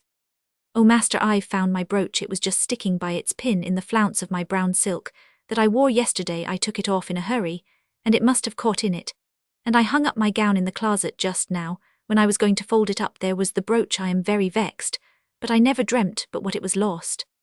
Her husband muttering something very like confound thee, and thy brooch too. I wish I'd never given it thee. Snatched up his hat, and rushed back to the station, hoping to be in time to stop the police from searching for Nora, but a detective was already gone off on the errand. Where was Nora? Half mad with the strain of the fearful secret, she had hardly slept through the night, for thinking what must be done upon this terrible state of mind, had come Ailsie's questions, showing that she had seen the man, as the unconscious child called her father. Lastly came the suspicion of her honesty. She was little less than crazy as she ran upstairs and dashed on her bonnet and shawl, leaving all else, even her purse, behind her in that house. She would not stay, that was all she knew or was clear about. She would not even see the children again for fear it should weaken her. She feared above everything Mr. Frank's return to claim his wife. She could not tell what remedy there was for a sorrow so tremendous. For her to stay to witness the desire of escaping from the coming event was a stronger motive for her departure than her soreness about the suspicions directed against her. Although this last had been the final goad to the course she took, she walked away, almost at headlong speed, sobbing as she went, as she had not dared to do during the past night for fear of exciting wonder in those who might hear her. Then she stopped. An idea came into her mind that she would leave London altogether and betake herself to her native town of Liverpool. She felt in her pocket for her purse as she drew near the Euston Square station. With this intention, she had left it at home, her poor head aching, her eyes swollen with crying. She had to stand still and think as well as she could where next she should bend her steps. Suddenly the thought flashed into her mind that she would go and find out poor Mr. Frank. She had been hardly kind to him the night before, though her heart had bled for him ever since she remembered his telling her, as she inquired for his address, almost as she had pushed him out of the door of some hotel in a street not far distant from Euston Square. Thither she went with what intention she hardly knew, but to assuage her conscience by telling him how much she pitied him in her present state. She felt herself unfit to counsel or restrain or assist or do aught else but sympathize and weep. The people of the inn said such a person had been there, had arrived only the day before, had gone out soon after his arrival, leaving his luggage in their care, but had never come back. Nora asked for leave to sit down and await the gentleman's return. The landlady, pretty secure in the deposit of luggage against any probable injury, ushered her into a room and quietly locked the door on the outside. Nora was utterly worn out and fell asleep, a shivering, starting, uneasy slumber which lasted for hours. The detective meanwhile had come up with her some time before she entered the hotel, into which he followed her, asking the landlady to detain her for an hour or so, without giving any reason beyond showing his authority, which made the landlady applaud herself a good deal for having locked her in. He went back to the police station to report his proceedings. He could have taken her directly, but his object was, if possible, to trace out the man who was supposed to have committed the robbery. Then he heard of the discovery of the brooch, and consequently did not care to return. Nora slept till even the summer evening began to close in. Then up someone was at the door. It would be Mr. Frank, and she dizzily pushed back her ruffled grey hair, which had fallen over her eyes, and stood looking to see him. Instead there came in Mr. Openshaw and a policeman. "This is Nora Kennedy," said Mr. Openshaw. "Oh, sir," said Nora, "I did not touch the brooch. Indeed I did not. Oh, sir, I cannot live to be thought so badly of." And very sick and faint, she suddenly sank down on the ground. To her surprise, Mr. Openshaw raised her up very tenderly. Even the policeman helped to lay her on the sofa, and at Mr. Openshaw's desire he went for some wine and sandwiches, for the poor gaunt woman lay there almost as if dead with weariness and exhaustion. Nora, said Mr. Openshaw in his kindest voice, "The brooch is found. It was hanging to Mrs. Chadwick's gown. I beg your pardon, most truly I beg your pardon, for having troubled you about it. My wife is almost broken-hearted. Eat Nora her, stay first, drink this glass of wine," said he, lifting her head, pouring a little down her throat. As she drank she remembered where she was, and who she was waiting for. She suddenly pushed Mr. Openshaw away, saying, "Oh, sir, you must go. You must not stop a minute. If he comes back, he will kill you." "Alas, Nora, I do not know who he is, but someone is gone away, who will never come back, someone who knew you, and whom I am afraid you cared for." "I don't understand you, sir," said Nora, her master's kind and sorrowful manner bewildering her yet more than his words. The policeman had left the room at Mr. Openshaw's desire, and they two were alone. "You know what I mean when I say someone is gone, who will never come back. I mean that he is dead." "Who?" said Nora, trembling all over. "A poor man has been found in the Thames this morning, drowned." "Did he drown himself?" asked Nora solemnly. "God only knows," replied Mr. Openshaw in the same tone. "Your name and address at our house were found in his pocket, that and his purse were the only things that were found upon him. I am sorry to say it, my poor Nora, but you are required to go and identify him." "To what?" asked Nora. "To say who it is. It is always done in order that some reason may be discovered for the suicide. If suicide, it was, I make no doubt, he was the man who came to see you at our house last night. It is very sad, I know." He made pauses between each little clause, in order to try and bring back her senses, which he feared were wanderings. Wild and sad was her look. "Master Openshaw," said she at last, "I've a dreadful secret to tell you only. You must never breathe it to anyone, and you and I must hide it away for ever. I thought to have done it all by myself, but I see I cannot. Yon poor Menny's the dead drowned creature is, I fear, Mr. Frank, my mistress' first husband." Mr. Openshaw sate down as if shot. He did not speak, but after a while he signed to Nora to go on. He came to me the other night when, God be thanked, you were all away at Richmond. He asked me if his wife was dead or alive. I was a brute, and thought more of our all coming home than of his sore trial. Spoke out sharp, and said she was married again and very content and happy. I all but turned him away, and now he lies dead and cold. God forgive me, said Mr. Openshaw. God forgive us all, said Nora. Yon poor man needs forgiveness perhaps less than anyone among us. He had been among the savages shipwrecked. I know not what, and he had written letters which had never reached my poor missus. He saw his child. He saw her, yes. I took him up to give his thoughts another start, for I believed he was going mad on my hands. I came to seek him here, as I more than half promised. My mind misgave me when I heard he had never come in. Oh, sir, it must be him. Mr. Openshaw rang the bell. Nora was almost too much stunned to wonder at what he Roman 999. He asked for writing materials, wrote a letter, and then said to Nora, I am writing to Alice to say I shall be unavoidably absent for a few days, that I have found you, that you are well, and send her your love, and will come home tomorrow. You must go with me to the police court. You must identify the body. I will pay high to keep name and details out of the papers. But where are you going, sir? He did not answer her directly. Then he said, Nora, I must go with you and look on the face of the man whom I have so injured unwittingly. It is true, but it seems to me as if I had killed him. I will lay his head in the grave as if he were my only brother, and how he must have hated me. I cannot go home to my wife till all that I can do for him is done. Then I go with a dreadful secret on my mind. I shall never speak of it again. After these days are over, I know you will not either. He shook hands with her, and they never named the subject again, the one to the other. Nora went home to Alice the next day. Not a word was said on the cause of her abrupt departure. A day or two before, Alice had been charged by her husband in his letter not to allude to the supposed theft of the brooch, so she, implicitly obedient to those whom she loved both by nature and habit, was entirely silent on the subject, only treated Nora with the most tender respect, as if to make up for unjust suspicion. Nor did Alice inquire into the reason why Mr. Openshaw had been absent during his uncle and aunt's visit.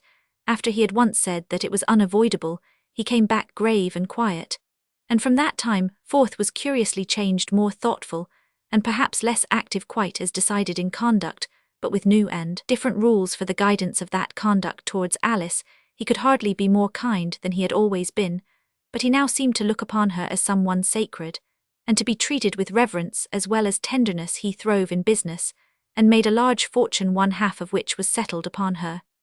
Long years after these events, a few months after her mother died, Ailsie and her father, as she always called Mr. Openshaw, drove to a cemetery a little way out of town, and she was carried to a certain mound by her maid, who was then sent back to the carriage. There was a headstone with F.W., and a date that was all sitting by the grave. Mr. Openshaw told her the story, and for the sad fate of that poor father whom she had never seen, he shed the only tears she ever saw fall from his eyes. A most interesting story all through, I said, as Jarber folded up the first of his series of discoveries in triumph, a story that goes straight to the heart, especially at the end. But I stopped and looked at Trottle. Trottle entered his protest directly in the shape of a cough. Well, I said, beginning to lose my patience, don't you see that I want you to speak, and that I don't want you to cough? Quite so, ma'am, said Trottle in a state of respectful obstinacy, which would have upset the temper of a saint. Relative, I presume, to this story, ma'am. Yes, yes, said Jarber, by all means, let us hear what this good man has to say. Well, sir, answered Trottle, I want to know why the house over the way doesn't let, and I don't exactly see how your story answers the question. That's all I have to say, sir. I should have liked to contradict my opinionated servant at that moment, but excellent as the story was in itself, I felt that he had hit on the weak point so far as Jarber's particular purpose in reading it was concerned. And that is what you have to say, is it? Repeated Jarber. I enter this room announcing that I have a series of discoveries, and you jump instantly to the conclusion that the first of the series exhausts my resources. Have I your permission, dear lady, to enlighten this obtuse person, if possible, by reading number 2? My work is behindhand, ma'am, said Trottle, moving to the door, the moment I gave Jarber leave to go on. Stop where you are, I said in my most peremptory manner, and give Mr. Jarber his fair opportunity of answering your objection, now you have made it. Trottle sat down with the look of a martyr, and Jarber began to read with his back turned on the enemy more decidedly than ever. Going into society. At one period of its reverses, the house fell into the occupation of a showman. He was found registered as its occupier on the parish books of the time when he rented the house, and there was therefore no need of any clue to his name, but he himself was less easy to be found, for he had led a wandering life, and settled people had lost sight of him, and people who plumed themselves on being respectable were shy of admitting that they had ever known anything of him. At last, among the marsh lands, near the river's level, that lie about Dipped Ford and the neighbouring market gardens, a grizzled personage in velveteen, with a face so cut up by varieties of weather that he looked as if he had been tattooed, was found, smoking a pipe at the door of a wooden house on wheels. The wooden house was laid up in ordinary for the winter near the mouth of a muddy creek, and everything near it, the foggy river, the misty marshes, and the steaming market gardens, smoked in company with the grizzled man. In the midst of this smoking party, the funnel chimney of the wooden house on wheels was not remiss, but took its pipe with the rest in a companionable manner. On being asked if it were he who had once rented the house to let, grizzled velveteen looked surprised, and said yes. Then his name was Magsman, that was it, Toby Magsman, which lawfully christened Robert, but called in the line from a infant Toby. There was nothing agin Toby Magsman, he believed, if there was suspicion of such, mention it. There was no suspicion of such, he might rest assured, but some inquiries were making about that house, and would he object to say why he left it? Not at all. Why should he? He left it along of a dwarf. Along of a dwarf. Mr. Magsman repeated deliberately and emphatically, along of a dwarf. Might it be compatible with Mr. Magsman's inclination and convenience to enter as a favour into a few particulars? Mr. Magsman entered into the following particulars. It was a long time ago, to begin with, afore lotteries, and a deal more was done away with. Mr. Magsman was looking about for a good pitch, and he see that house, and he says to himself, "Ill have you if you're to be had, if mon'll get you, ill have you." The neighbours cut up rough and made complaints, but Mr. Magsman don't know what they would have had. It was a lovely thing. First of all, there was the canvas representing the picture of the giant in Spanish trunks, and a rough who was himself half the height of the house, and was run up with a line and pulley to a pole on the roof, so that his head was coeval with the parapet. Then there was the canvas representing the picture of the Albina lady, showing her white heir to the army and navy in correct uniform. Then there was the canvas representing the picture of the wild Indian, a scalpin, a member of some foreign nation. Then there was the canvas representing the picture of a child of a British planter, seized by two boa constrictors. Not that we never had no child nor no constrictors neither. Similarly, there was the canvas representing the picture of the wild ass of the prairies. Not that we never had no wild asses, nor wouldn't have had 'em at a gift last. There was the canvas representing the picture of the dwarf, and like him too, considering with George the Fourth in such a state of astonishment at him, as his Majesty couldn't with his utmost politeness and stoutness express. The front of the house was so covered with canvases that there wasn't a spark of daylight ever visible on that side. Magsman's amusements, 15 foot long by 2 foot high, ran over the front door and parlour winders. The passage was a arbour of green baize and garden stuff. A barrel organ performed there unceasing, and as to respectability, threepence ain't respectable what is. But the dwarf is the principal article at present, and he was worth the money. He was wrote up as Major T.P. Skafki of the Imperial Bulgarian Brigade. Nobody couldn't pronounce the name, and it never was intended anybody should. The public always turned it as a regular rule into Chopsky. In the line he was called Chops, partly on that account, and partly because his real name, if he ever had any real name, which was very dubious, was Stakes. He was an uncommon small man. He really was certainly not so small as he was made out to be, but where is your dwarf as is? He was a most uncommon small man, with a most uncommon large head, and what he had inside that head nobody ever knowed but himself, even surpassing himself, to have ever took stock of it, which it would have been a stiff job for even him to do. The kindest little man as never growed spirited, but not proud when he travelled with the spotted baby, though he knowed himself to be a natural dwarf, and knowed the baby's spots to be put upon him artificial. He nursed that baby like a mother. You never heard him get a ill name to a giant. He did allow himself to break out into strong language respecting the fat lady from Norfolk, but that was an affair of the art, and when a man's art has been trifled with by a lady, and the preference give to a Indian, he ain't master of his actions. He was always in love, of course, every human natural phenomenon is, and he was always in love with a large woman. I never knowed the dwarf as could be got to love a small one, which helps to keep the curiosities they are. One singular idea he had in that head of his which must have meant something, or it wouldn't have been there, It was always his opinion that he was entitled to property. He never would put his name to anything he had been taught to write by the young man without arms who got his living with his toes, quite a writing master. He was and taught scores in the line, but Chops would have starved to death afore he'd have gained a bit of bread by putting his hand to a paper. This is the more curious to bear in mind, because he had no property nor hope of property, except his house and a saucer. When I say his house, I mean the box painted, and got up outside, like a reglar six-roomer that he used to creep into with a diamond ring or quite as good to look at on his forefinger, and ring a little bell out of what the public believed to be the drawing-room winder. And when I say a saucer, I mean a chainy saucer in which he made a collection for himself at the end of every entertainment. His cue for that he took from me, ladies and gentlemen, the little man will now walk 3 times round the carawan and retire behind the curtain. When he said anything important in private life, he mostly wound it up with this form of words, and they was generally the last thing he said to me at night, afore he went to bed. He had what I consider a fine minder poetic mind. His ideas respectin' his property never come upon him so strong as when he sat upon a barrel organ, and had the handle turned arter the vibration had run through him a little time he would screech out, "Toby, I feel my property coming, grind away I am, counting my guineas by thousands, tobber grind away, Toby, I shall be a man of 4 ton, I feel the mint a-jingling in me, Toby, and I am swelling out into the Bank of England." Such is the influence of music on a poetic mind. Not that he was partial to any other music, but a barrel organ on the contrary hated it.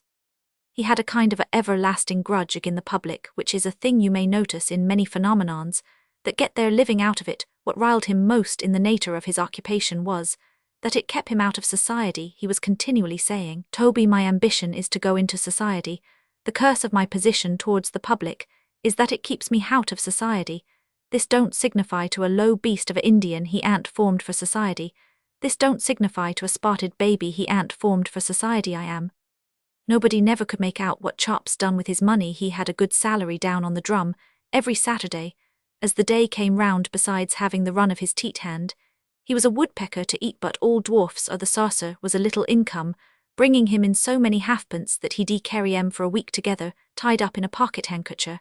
And yet he never had money, and it couldn't be the fat lady from Norfolk, as was once supposed, because it stands to reason that, when you have a animosity towards a Indian which makes you grind your teeth at him to his face, and which can hardly hold you from goosing him audible when he's going through his war dance-eat, stands to reason you wouldn't under them circumstances deprive yourself to support that Indian in the lap of luxury.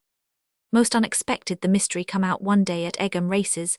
The public was shy of Bain pulled in, and Chops was ringin' his little bell out of his drawing-room winder, and was snarlin' to me over his shoulder as he kneeled down with his legs out at the back door, for he couldn't be shoved into his house without kneeling down, and the premises wouldn't accommodate his legs. Was snarlin', "Here's a precious public for you. Why the devil don't they tumble up when a man in the crowd holds up a carrier pigeon and cries out if there's any person here as has got a ticket. The lottery's just drawed, and the number as has come up for the great prize is 3742 3742.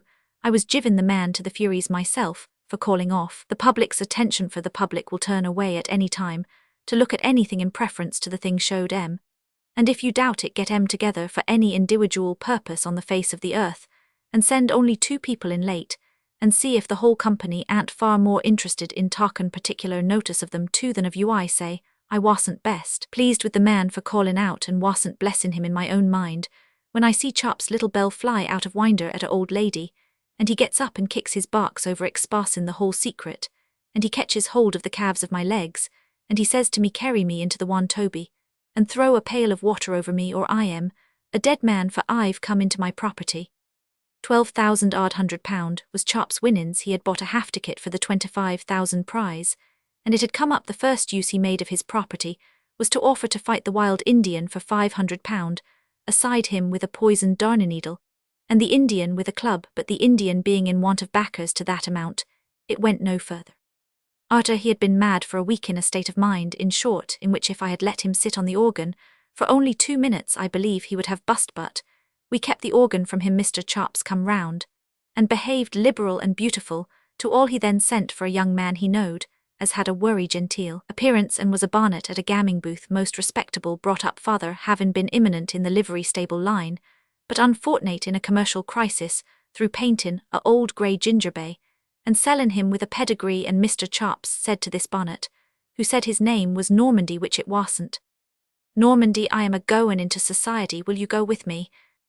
Says Normandy, do I understand you, Mr. Chops, to hintimate that the all of the expenses of that move will be borne by yourself? Correct, says Mr. Chops, and you shall have a princely allowance too. The bonnet lifted Mr. Chops upon a chair to shake hands with him, and replied in poetry with his eyes, seemingly full of tears. My boat is on the shore, and my bark is on the sea, and I do not ask for more, but ill go long with thee. They went into society in a chay, and 4 greys with silk jackets. They took lodgings in Pall Mall, London, and they blazed away. In consequence of a note that was brought to Bartlemy Fair in the autumn of next year, by a servant most wonderful, got up in milk-white cords and tops, I cleaned myself, and went to Pall Mall one evening.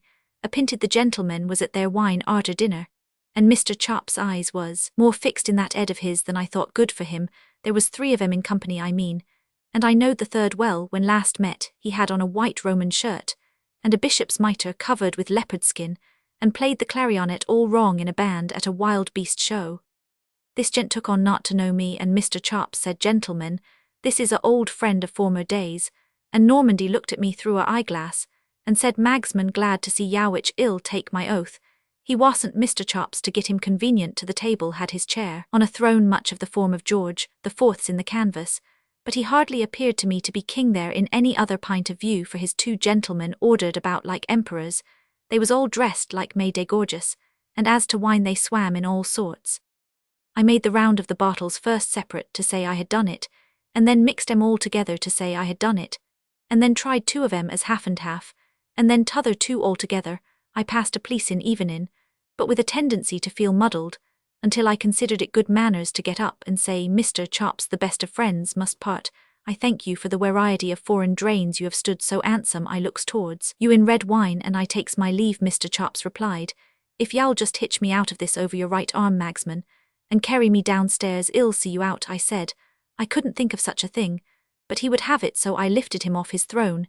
He smelt strong of Madery, and I couldn't help thinking as I carried him down that it was like carrying a large bottle full of wine with a rather ugly stopper a good deal out of proportion. When I set him on the doormat in the hall, he kept me close to him by holding on to my coat collar, and he whispers, I ain't 'appy, Magsman. What's on your mind, Mr. Chops? They don't use me well, they ain't grateful to me. They puts me on the mantelpiece when I want having more champagne, and they locks me in the sideboard when I want give up my property. Get rid of 'em, Mr. Chops. I can't, we're in society together, and what would society say? Come out of society, says Roman 1. I can't, you don't know what you're talking about. When you have once gone into society, you mustn't come out of it. Then, if y'all excuse the freedom, Mr. Chops, were my remark, shaking my head grave, I think it's a pity you ever went in. Mr. Chops shook that deep ed of his to a surprising extent, and slapped it 6 times with his hand, and with more wice than I thought were in him. Then he says, You're a good fellow, but you don't understand. Good night, go along, Magsman. The little man will now walk 3 times round the carawan and retire behind the curtain. The last I see of him on that occasion was his tryin' on the extremest verge of insensibility to climb up the stairs one by one with his hands and knees. They'd have been much too steep for him if he had been sober, but he wouldn't be helped. It warn't long after that I read in the newspaper of Mr. Chops being presented at court. It was printed, it will be recollected, and I've noticed in my life that it is sure to be printed that it will be recollected. Whenever it want that, Mr. Chops is the individual of small stature, whose brilliant success in the last state lottery attracted so much attention. Well, I says to myself, such is life, he has been, and done it in earnest at last. He has astonished George the Fourth. On account of which I had that canvas new painted him, with a bag of money in his hand, a presenting it to George the Fourth, and a lady in ostrich feathers fallen in love with him in a bagwig sword, and buckles correct. I took the house, as is the subject of present inquiries, though not the honour of bane acquainted, and I run Magsman's amusements in it 13 months, sometimes one thing, sometimes another, sometimes nothing particular, but always all the canvases outside. One night, when we had played the last company out, which was a shy company through its raining heavens hard, I was talking a pipe in the one pair back, along with the young man with the toes which I had taken on for a month, though he never drawed except on paper, and I heard a kickin' at the street door halloa. I says to the young man what's up, he rubs his eyebrows with his toes, and he says I can't imagine Mr. Maxman, which he never could imagine nothin', and was monotonous company. The noise not leavin' off, I laid down my pipe, and I took up a candle and I went down and opened the door. I looked out into the street, but nothin' could I see and nothin' was I aware of, until I turned round quick, because some creetur run between my legs into the passage. There was Mr. Chops. Magsman, he says, take me on the old terms, and you've got me if it's done say done. I was all of a maze, but I said done, sir. Done to your done, and double done, says he. Have you got a bit of supper in the house? Bearin' in mind them sparklin' varieties of foreign drains, as wed guzzled away at in Pall Mall, I was ashamed to offer him cold sausages and gin and waiter, but he took 'em both, and took 'em free, havin' a chair for his table, and sittin' down at it on a stool like hold times, I all of a maze all the while.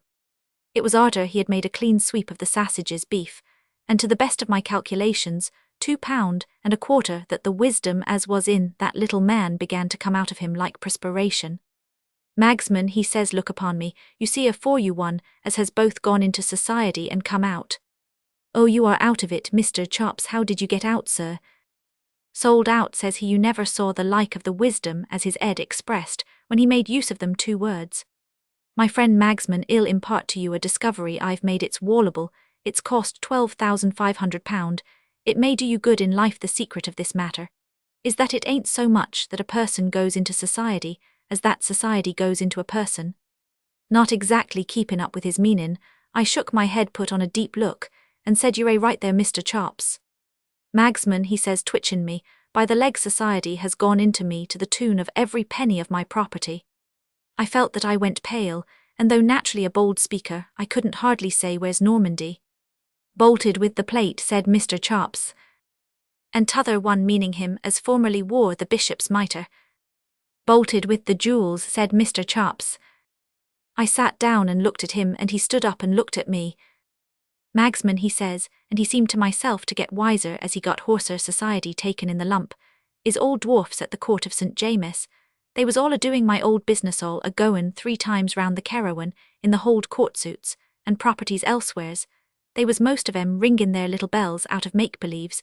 Everywheres the sarser was a-goin round Magsman. The sarser is the universal institution. I perceived, you understand, that he was soured by his misfortunes, and I felt for Mr. Chops. As to fat ladies, he says, giving his head a tremendous one agin the wall, there's lots of them in society, and worse than the original hers, was a outrage upon taste, simply a outrage upon taste awakenin', contemptory in its own punishment, in the form of a Indian. Here he give himself another tremendous one.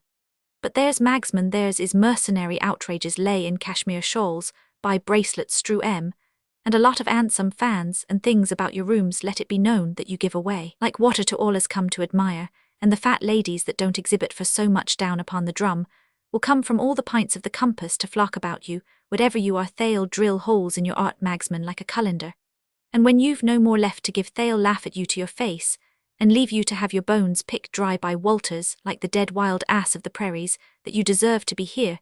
He give himself the most tremendous one of all, and dropped. I thought he was gone, his head was so heavy, and he knocked it so hard, and he fell so stony, and the sassagerial disturbance in him must have been so immense that I thought he was gone. But he soon come round with care, and he sat up on the floor, and he said to me with wisdom common out of his eyes, if ever it come, Magsman, the most material difference between the 2 states of existence through which your unhappy friend has passed. He reached out his poor little hand, and his tears dropped down on the moustachio, which it was a credit to him to have done his best to grow. But it is not in mortals to command success. Difference this. When I was out of society, I was paid light for being seen. When I went into society, I paid heavy for being seen. I prefer the former, even if I wasn't forced upon it. Give me out through the trumpet in the hold way tomorrow. Arter that he slid into the line again as easy as if he had been iled all over, but the organ was kept from him, and no allusions was ever made when a company was into his property. He got wiser every day, his views of society, and the public was luminous, bewilderin' awful, and his head got bigger and bigger as his wisdom expanded it. He took well and pulled 'em in most excellent for 9 weeks. At the expiration of that period, when his head was a sight, he expressed one evenin', the last company having been turned out, and the door shut, a wish to have a little music. Mr. Chops, I said, I never dropped the mister with him, the world might do it, but not me. Mr. Chops, are you sure as you are in a state of mind and body to sit upon the organ?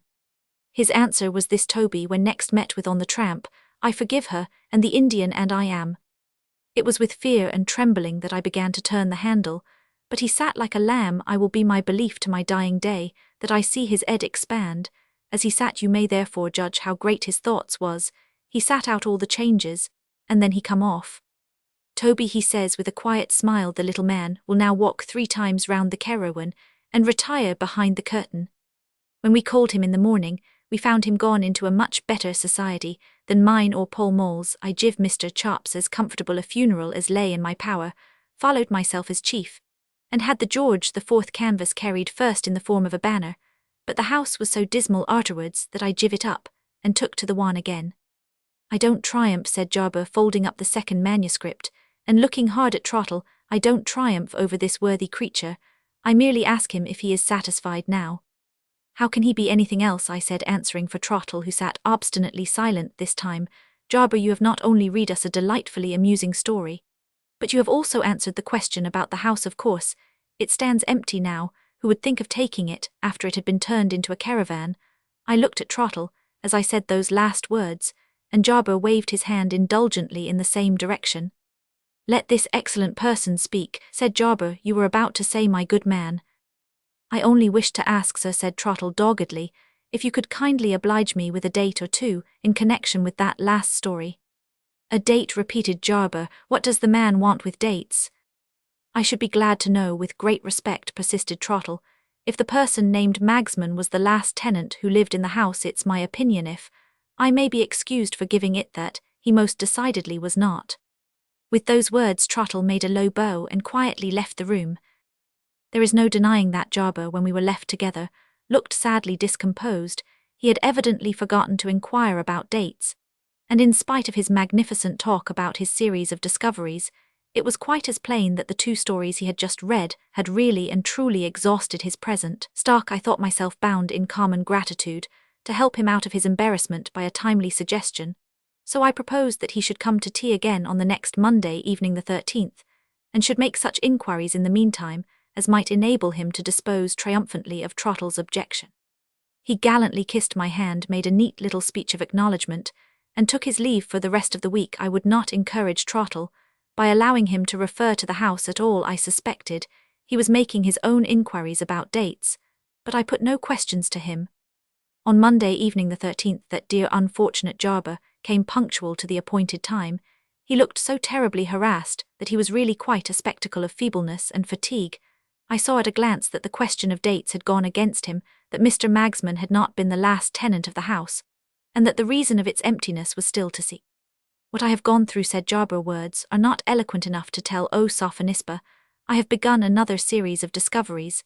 Accept the last 2 as stories laid on your shrine, and wait to blame me for leaving your curiosity unappeased, until you have heard number 3. Number 3 looked like a very short manuscript, and I said as much. Jarber explained to me that we were to have some poetry this time. In the course of his investigations, he had stepped into the circulating library to seek for information on the one important subject. All the library people knew about the house was that a female relative of the last tenant, as they believed, had just after that tenant left sent a little manuscript poem to them, which she described as referring to events that had actually passed in the house, and which she wanted the proprietor of the library to publish. She had written no address on her letter, and the proprietor had kept the manuscript ready to be given back to her. The publishing of poems not being in his line, when she might call for it, she had never called for it, and the poem had been lent to Jarber at his express request to read to me. Before he began, I rang the bell for Trottle, being determined to have him present at the new reading as a wholesome check on his obstinacy. To my surprise, Peggy answered the bell, and told me that Trottle had stepped out without saying where. I instantly felt the strongest possible conviction that he was at his old tricks, and that his stepping out in the evening without leave meant philandering. Controlling myself on my visitor's account, I dismissed Peggy, stifled my indignation, and prepared as politely as might be to listen to Jarber. 3 evenings in the house. Number 1. Roman 1. Yes, it looked dark and dreary. That long and narrow street. Only the sound of the rain, and the tramp of passing feet, the duller glow of the fire, and gathering mists of night, to mark how slow and weary the long day's cheerless flight.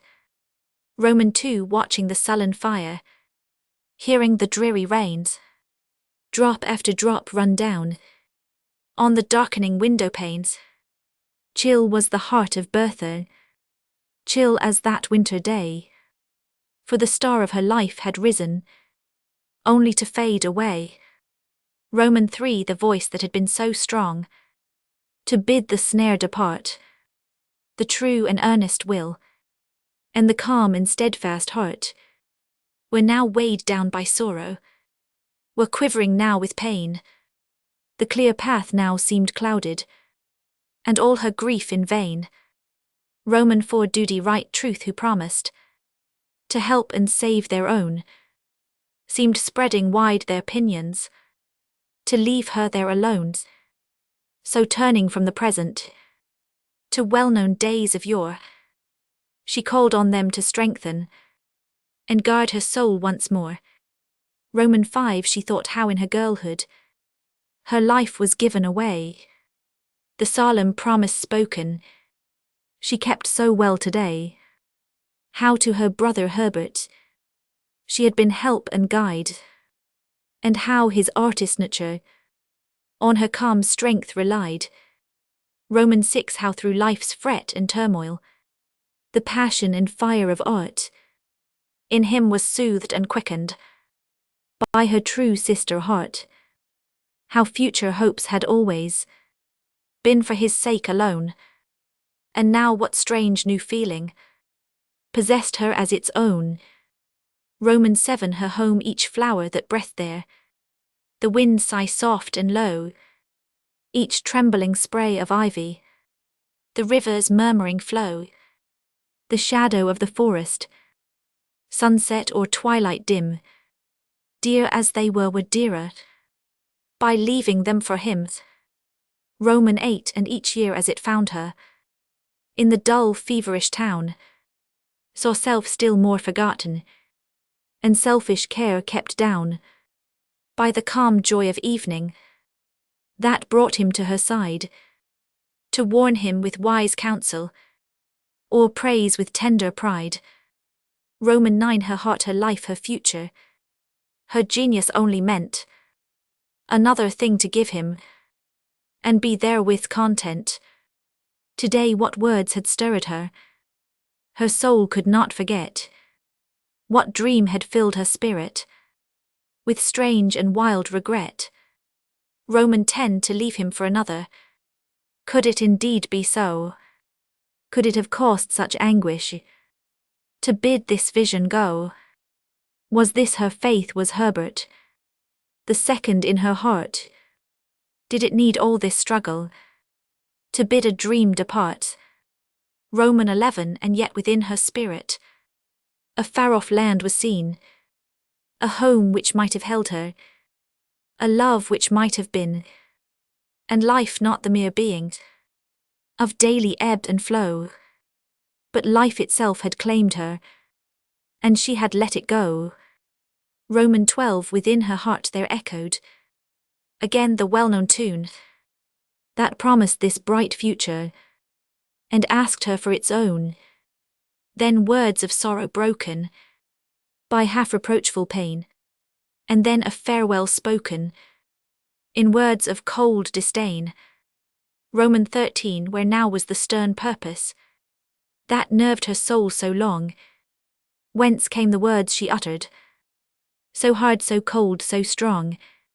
What right had she to banish a hope that God had given? Why must she choose earth's portion and turn aside from heaven? Roman 14 today was it this morning, if this long fearful strife was but the work of hours, what would be years of life? Why did a cruel heaven for such great suffering call? And why, oh still more cruel, must her own words do all? Roman 15 did she repent, O sorrow? Why do we linger still to take thy loving message and do thy gentle will? See her tears fall more slowly The passionate murmurs cease, and back upon her spirit flow strength and love and peace. Romans 16. The fire burns more brightly. The rain has passed away. Herbert will see no shadow upon his home today. Only that Bertha greets him with doubly tender care, kissing a fonder blessing down on his golden hair. Number 2. Roman 1. The studio is desert. Palette and brush laid by. The sketch rests on the easel. The paint is scarcely dry, and silence seems always within her depths to bear. The next sound that will utter now holds a dumb despair. Roman 2. So Bertha feels it listening with breathless stony fear, waiting the dreadful summons.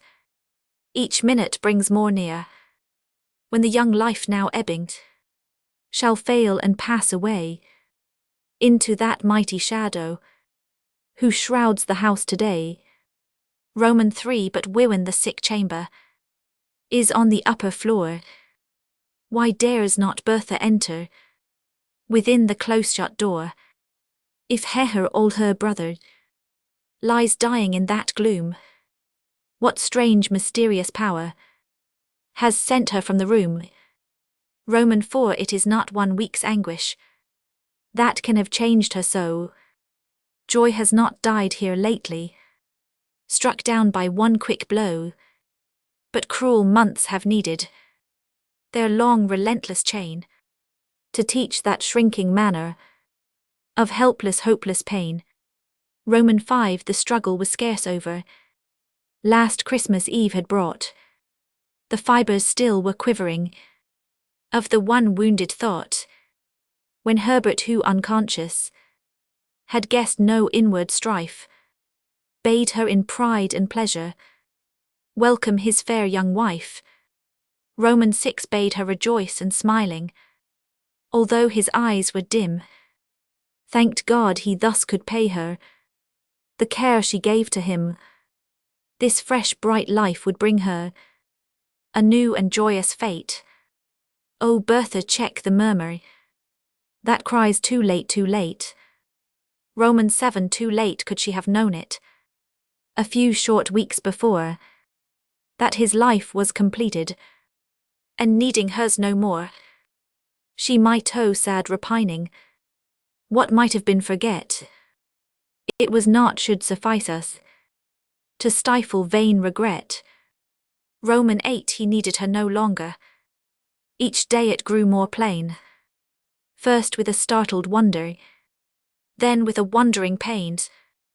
Love why his wife best gave it. Comfort durst Bertha speak. Counsel when quick resentment flushed on the young wife's cheek. Roman 9. No more long talks by firelight of childish times long past, and dreams of future greatness, which he must reach at last. Dreams where her purer instinct, with truth unerring told, where was the worthless gilding, and where refined gold. Roman 10. Slowly but surely ever, Dora's poor jealous pride, which she called love for Herbert, drove Bertha from his side, and spite of nervous effort to share their altered life, she felt a check to Herbert, a burden to his wife. Roman 11. This was the least for Bertha. Feared, dreaded, knew at length how much his nature owed her of truth and power and strength, and watched the daily failing of all his nobler part, low aims weak purpose telling in lower weaker art. Roman 12. And now when he is dying, the last words she could hear must not be hers but given, the bride of 1 short year. The last care is another's, the last prayer must not be the one they learnt together beside their mother's knee. Roman 13. Summoned at last she kisses the clay-cold stiffening hand, and reading pleading efforts to make her understand answers with solemn promise, in clear but trembling tone, to Dora's life henceforward she will devote her own. Roman 14. Now all is over. Bertha dares not remain to weep, but soothes the frightened Dora into a sobbing sleep. The poor weak child will need her. Oh, who can dare complain when God sends a new duty to comfort each new pain? Number 3. Roman 1. The house is all deserted. In the dim evening gloom, only one figure passes, slowly from room to room, and pausing at each doorway, seems gathering up again within her heart the relics of bygone joy and pain. Roman 2. There is an earnest longing in those who onward gaze, looking with weary patience towards the coming days. There is a deeper longing, more sad, more strong, more keen. Those know it who look backward and yearn for what has been. Roman 3. At every hearth she pauses, touches each well-known chair, gazes from every window, lingers on every stair. What have these months brought Bertha? Now one more year is past. This Christmas Eve shall tell us, the third one and the last. Roman 4. The wilful wayward Dora, in those first weeks of grief, could seek and find in Bertha strength, soothing and relief. And Bertha last sad comfort true woman heart can take, had something still to suffer and do for Herbert's sake. Roman 5. Spring with her western breezes from Indian islands bore to Bertha news that Leonard would seek his home once more. What was it, joy or sorrow? What were they hopes or fears that flushed her cheeks with crimson and filled her eyes with tears? Roman 6. He came, and who so kindly could ask and hear her tell Herbert's last hours, for Leonard had known and loved him well. Daily he came, and Bertha, poor wear heart at length, weighed down by others' weakness, could rest upon his strength. Roman 7. Yet not the voice of Leonard could her true care beguile, that turned to watch rejoicing Dora's reviving smile. So from that little household the worst gloom passed away. The one bright hour of evening lit up the livelong day. Roman 8. Days past the golden summer in sudden heat bore down its blue bright glowing sweetness upon the scorching town, and sights and sounds of country came in the warm soft tune, sung by the honeyed breezes, borne on the wings of June. Roman 9. One twilight hour, but earlier than usual, Bertha thought she knew the fresh sweet fragrance of flowers that Leonard brought. Through opened doors and windows it stole up through the gloom, and with appealing sweetness drew Bertha from her room. Roman 10. Yes, he was there, and pausing just near the opened door to check her heart's quick beating, she heard and paused still more. His low voice, Dora's answers, his pleading yes she knew, the tone of the words, the accents, she once had heard them too. Roman 11. Would Bertha blame her? Leonard's low tender answer came. Bertha was far too noble to think or dream of blame. And was he sure he loved her? Yes, with the one love given once in a lifetime only, with one soul and one heaven. Roman 12. Then came a plaintive murmur. Dora had once been told that he and Bertha dearest. Bertha is far too cold to love, and I my Dora. If once I fancied so, it was a brief delusion, and over long ago. Roman 13. Between the past and present, on that bleak moment's height, she stood as some lost traveller, by a quick flash of light, seeing a gulf before him, with dizzy sick despair, reels to clutch backward but to find a deeper chasm there. Roman 14. The twilight grew still darker, the fragrant flowers more sweet, the stars shone out in heaven, the lamps gleamed down the street, and hours passed in dreaming over their newfound fate, ere they could think of wondering why Bertha was so late. Roman 15. She came and calmly listened. In vain they strove to trace if Herbert's memory shadowed in grief upon her face. No blame, no wonder showed there, no feeling could be told. Her voice was not less steady, her manner not more cold. Romans 16. They could not hear the anguish that broke in words of pain through that calm summer midnight. My Herbert mine again. Yes, they have once been parted, but this day shall restore the long-lost one. She claims him, my Herbert mine once more. Roman 17. Now Christmas Eve returning, saw Bertha stand beside the altar greeting Dora, again a smiling bride. And now the gloomy evenings sees Bertha pale and worn, leaving the house forever to wander out forlorn. Roman 18. Forlorn, not so anguish shall do its work at length. Her soul passed through the fire shall gain still purer strength. Somewhere there waits for Bertha an earnest noble part, and meanwhile God is with her, God in her own true heart.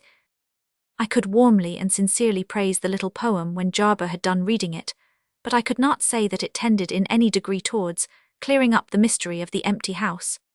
Whether it was the absence of the irritating influence of Trottle, or whether it was simply fatigue, I cannot say, but Jarber did not strike me that evening as being in his usual spirits, and though he declared that he was not in the least daunted by his want of success thus far and that he was resolutely determined to make more discoveries, he spoke in a languid, absent manner, and shortly afterwards took his leave at rather an early hour. When Trottle came back, and when I indignantly taxed him with philandering, he not only denied the imputation, but asserted that he had been employed on my service, and in consideration of that boldly asked for leave of absence for 2 days, and for a morning to himself afterwards, to complete the business in which he solemnly declared that I was interested in remembrance of his long and faithful service to me. I did violence to myself, and granted his request, and he on his side engaged to explain himself to my satisfaction in a week's time on Monday evening the 20th. A day or two before I sent to Jarber's lodgings to ask him to drop in to tea, his landlady sent back an apology for him that made my hair stand on end. His feet were in hot water, his head was in a flannel petticoat, a green shade was over his eyes, the rheumatism was in his legs, and a mustard poultice was on his chest.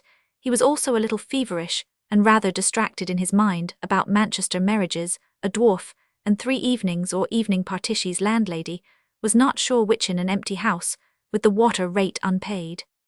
Under these distressing circumstances, I was necessarily left alone with Trottle. His promised explanation began, like Jarber's discoveries, with the reading of a written paper. The only difference was that Trottle introduced his manuscript under the name of a report. Trottle's report. The curious events related in these pages would many of them most likely never have happened if a person named Trottle had not presumed, contrary to his usual custom, to think for himself. The subject on which the person in question had ventured for the first time in his life to form an opinion purely and entirely his own was one which had already excited the interest of his respected mistress in a very extraordinary degree, or to put it in plainer terms, still the subject was no other than the mystery of the empty house.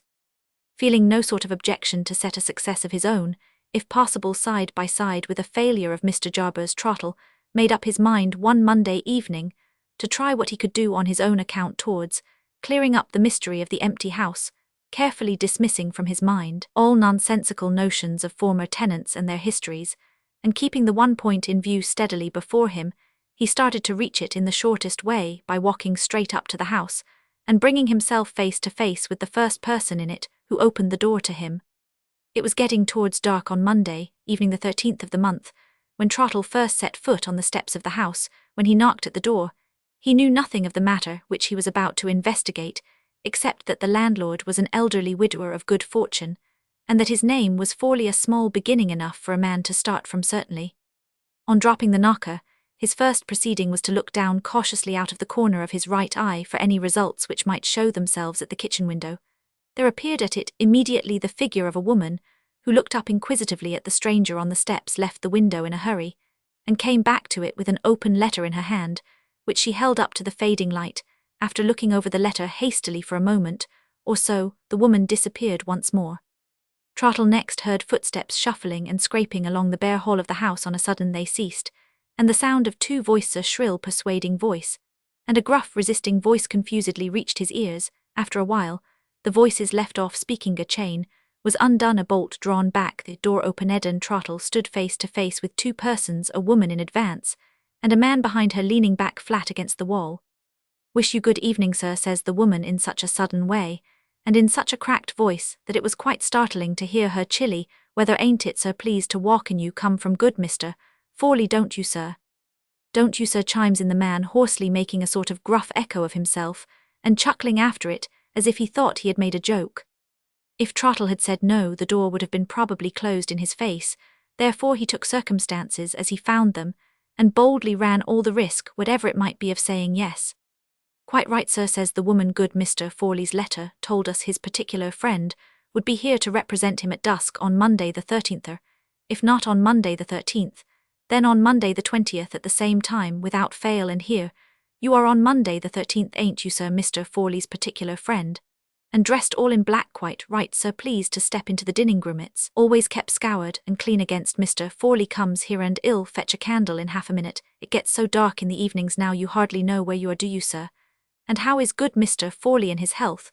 We trust he is better, Benjamin, don't we? We are so sorry not to see him as usual, Benjamin, ain't we? In half a minute, sir, if you don't mind waiting, I'll be back with the candle. Come along, Benjamin." "Come along, Benjamin," chimes in the echo, and chuckles again, as if he thought he had made another joke.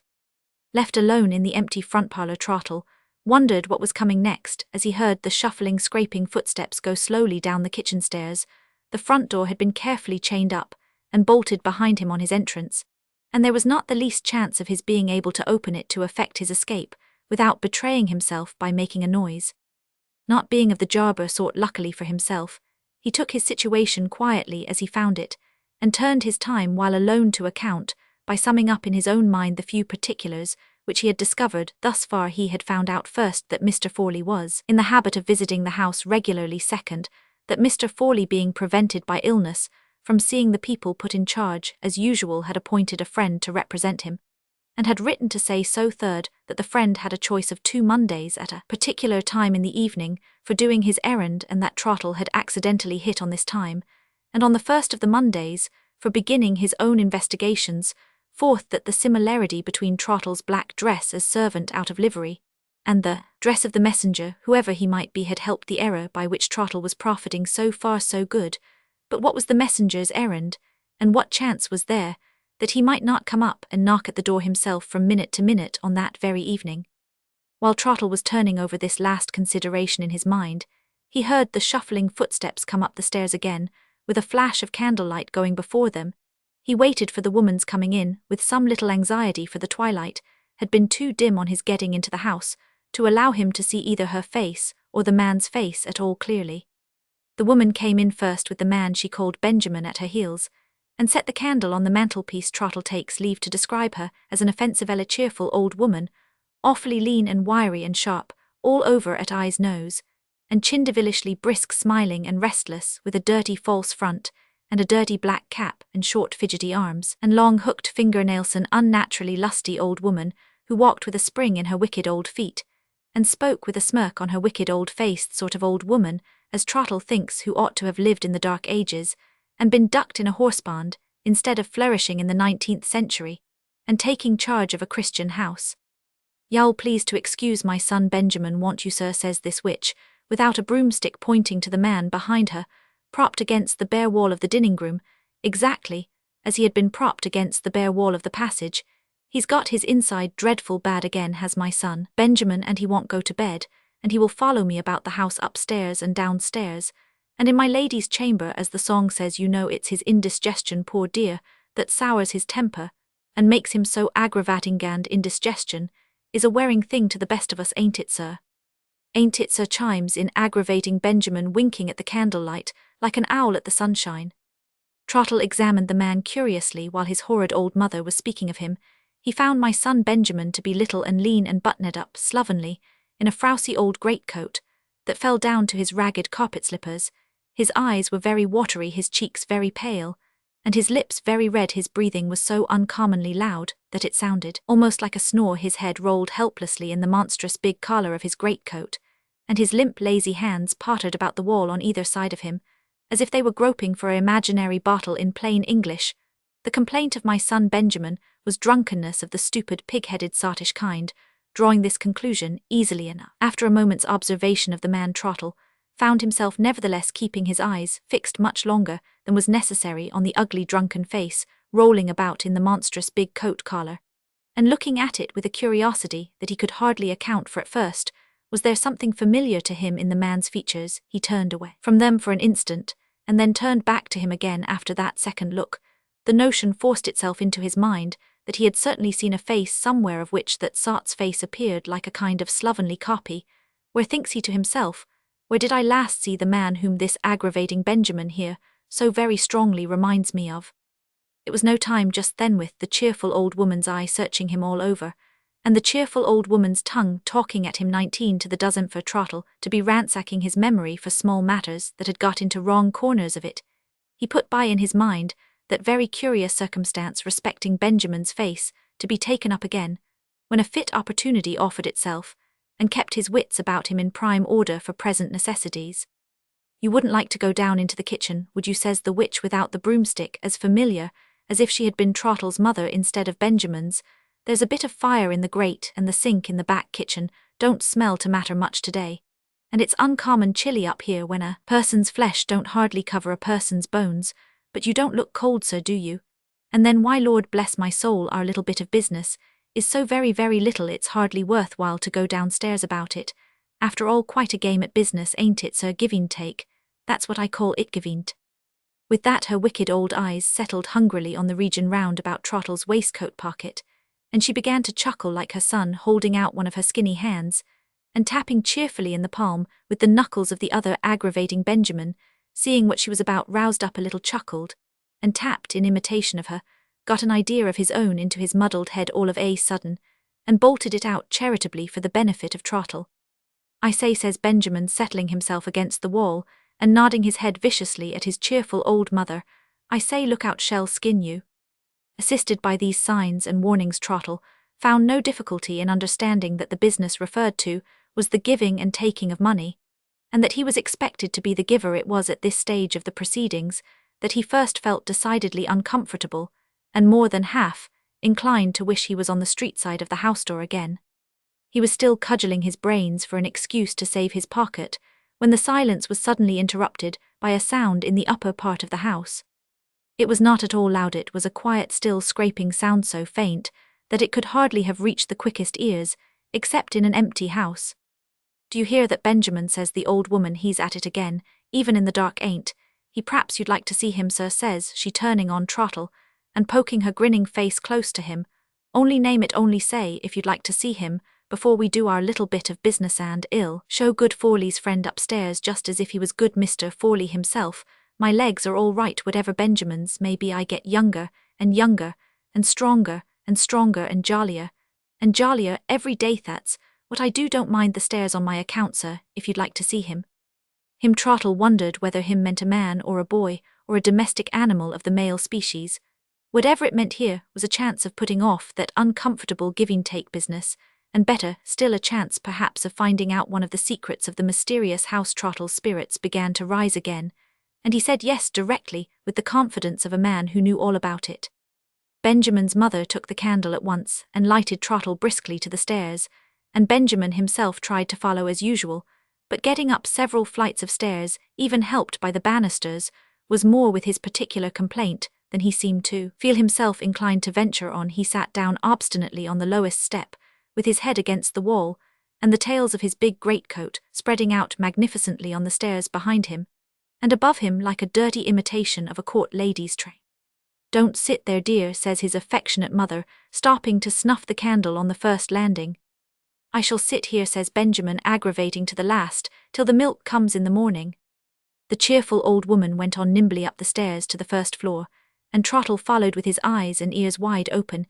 He had seen nothing out of the common in the front parlour, or up the staircase. So far the house was dirty and dreary, and close-smelling, but there was nothing about it to excite the least curiosity, except the faint scraping sound, which was now beginning to get a little clearer, though still not at all loud, as Trottle followed his leader up the stairs to the second floor.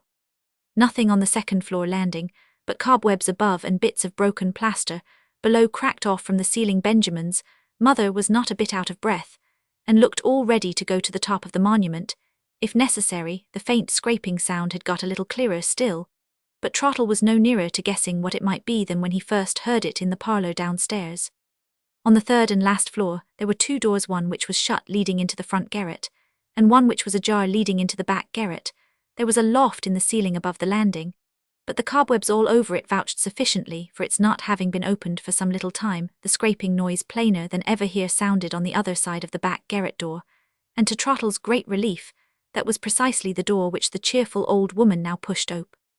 Trottle followed her in, and for once in his life at any rate, was struck dumb with amazement at the sight which the inside of the room revealed to him. The garret was absolutely empty of everything in the shape of furniture.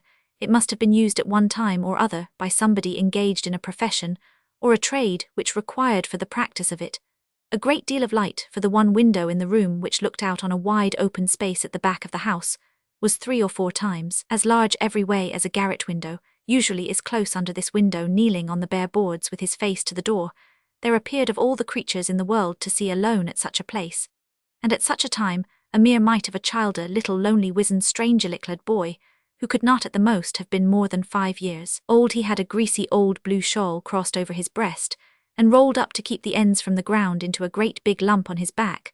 A strip of something which looked like the remains of a woman's flannel petticoat showed itself under the shawl, and below that again, a pair of rusty black stockings, worlds too large for him, covered his legs and his shoeless feet.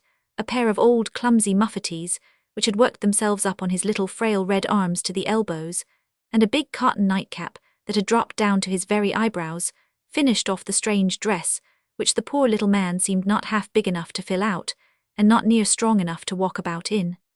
But there was something to see even more extraordinary than the clothes the child was swaddled up in, and that was the game which he was playing at all by himself, and which moreover explained in the most unexpected manner the faint scraping noise that had found its way downstairs through the half-opened door in the silence of the empty house. It has been mentioned that the child was on his knees in the garret. When Trottle first saw him, he was not saying his prayers, and not crouching down in terror at being alone in the dark. He was odd and unaccountable, as it may appear, doing nothing more or less than playing at a charwoman's or housemaid's business of scouring the floor. Both his little hands had tight hold of a mangy old blacking brush, with hardly any bristles left in it, which he was rubbing backwards and forwards on the boards as gravely and steadily as if he had been at scouring work for years, and had got a large family to keep by it. The coming in of Trottle and the old woman did not startle or disturb him in the least. He just looked up for a minute at the candle with a pair of very bright sharp eyes, and then went on with his work again, as if nothing had happened. On one side of him was a battered pint saucepan without a handle, which was his make-believe pail, and on the other a morsel of slate-coloured cotton rag, which stood for his flannel to wipe up with after scrubbing bravely. For a minute or two he took the bit of rag and mopped up and then squeezed make-believe water out into his make-believe pail, as grave as any judge that ever sat on a bench. By the time he thought he had got the floor pretty dry, he raised himself upright on his knees and blew out a good long breath, and set his little red arms akimbo and nodded at Trottle. There, says the child, knitting his little downy eyebrows into a frown, "Drat the dirt I've cleaned up, where's my beer?" Benjamin's mother chuckled till Trottle thought she would have choked herself. "Lord ha' mercy on us," says she, "just hear the imp. You would never think he was only 5 years old, would you, sir? Please to tell good Mr. Forley you saw him going on as nicely as ever, playing at being me scouring the parlour floor, and calling for my beer afterwards. That's his regular game, morning, noon, and Night has never tired of it only. Look how snug we've been, and dressed him, that's my shawl a keepin' his precious little body warm, and Benjamin's nightcap a keepin' his precious little head warm, and Benjamin's stockings drawed over his trousers, a keepin' his precious little legs warm. He's snug and happy, if ever a imp was yet. Where's my beer? Say it again, little dear, say it again.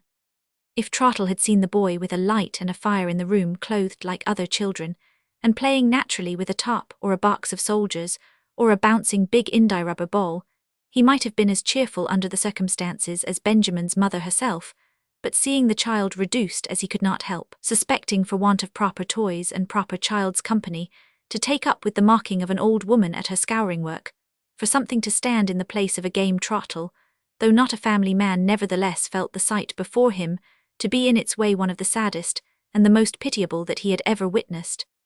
Why, my man, says he, you're the boldest little chap in all England. You don't seem a bit afraid of being up here all by yourself in the dark. The big winder, says the child, pointing up to it, sees in the dark, and I see with the big winder he stops a bit, and gets up on his legs, and looks hard at Benjamin's mother. I am a good un, says he, ain't I save candle. Trottle wondered what else the forlorn little creature had been brought up to do without besides candlelight, and risked putting a question as to whether he ever got a run in the open air to cheer him up a bit. Oh yes, he had a run now, and then out of doors, to say nothing of his runs about the house, the lively little cricketer run according to good Mr. Forley's instructions, which were followed out carefully, as good Mr. Forley's friend would be glad to hear to the very letter. As Trottle could only have made one reply to this, namely, that good Mr. Forley's instructions were in his opinion the instructions of an infernal scamp, and as he felt that such an answer would naturally prove the death-blow to all further discoveries on his part, he gulped down his feelings before they got too many for him, and held his tongue, and looked round towards the window again to see what the forlorn little boy was going to amuse himself with next. The child had gathered up his blacking brush and bit of rag, and had put them into the old tin saucepan, and was now working his way as well as his clothes would let him with his make-believe pail, hugged up in his arms towards a door of communication, which led from the back to the front garret. I say, says he, looking round sharply over his shoulder, what are you two stopping here for? I am going to bed. No, and so I tell you. With that he opened the door, and walked into the front room, seeing Trottle take a step or two to follow him. Benjamin's mother opened her wicked old eyes in a state of great astonishment. Mercy on us, says she, haven't you seen enough of him yet? No, says Trottle, I should like to see him go to bed. Benjamin's mother burst into such a fit of chuckling that the loose extinguisher in the candlestick clattered again, with the shaking of her hand, to think of good Mr. Forley's friend, taking 10 times more trouble about the imp than good Mr. Forley himself, such a joke as that Benjamin's mother had not often met with in the course of her life, and she begged to be excused if she took the liberty of having a laugh at it. Leaving her to laugh as much as she pleased, and coming to a pretty positive conclusion, after what he had just heard, that Mr. Forley's interest in the child was not of the fondest possible kind, Trottle walked into the front room, and Benjamin's mother, enjoying herself immensely, followed with the candle. There were 2 pieces of furniture in the front garret, one an old stool of the sort that is used to stand a cask of beer on, and the other a great big rickety straddling old truckle bedstead. In the middle of this bedstead, surrounded by a dim brown waste of sacking, was a kind of little island of poor Beddingham old bolster, with nearly all the feathers out of it doubled in 3 for a pillow, a mere shred of patchwork counterpane, and a blanket, and under that, and peeping out a little on either side beyond the loose clothes, 2 faded chair cushions of horsehair laid along together for a sort of makeshift mattress. When Trottle got into the room, the lonely little boy had scrambled up on the bedstead with the help of the beer stool, and was kneeling on the outer rim of sacking with the shred of counterpane in his hands, just making ready to tuck it in for himself under the chair cushions. "I'll tuck you up, my man," says Trottle, "jump into bed, and let me try." "I mean to tuck myself up," says the poor forlorn child, "and I don't mean to jump, I mean to crawl, I don't, so I tell you."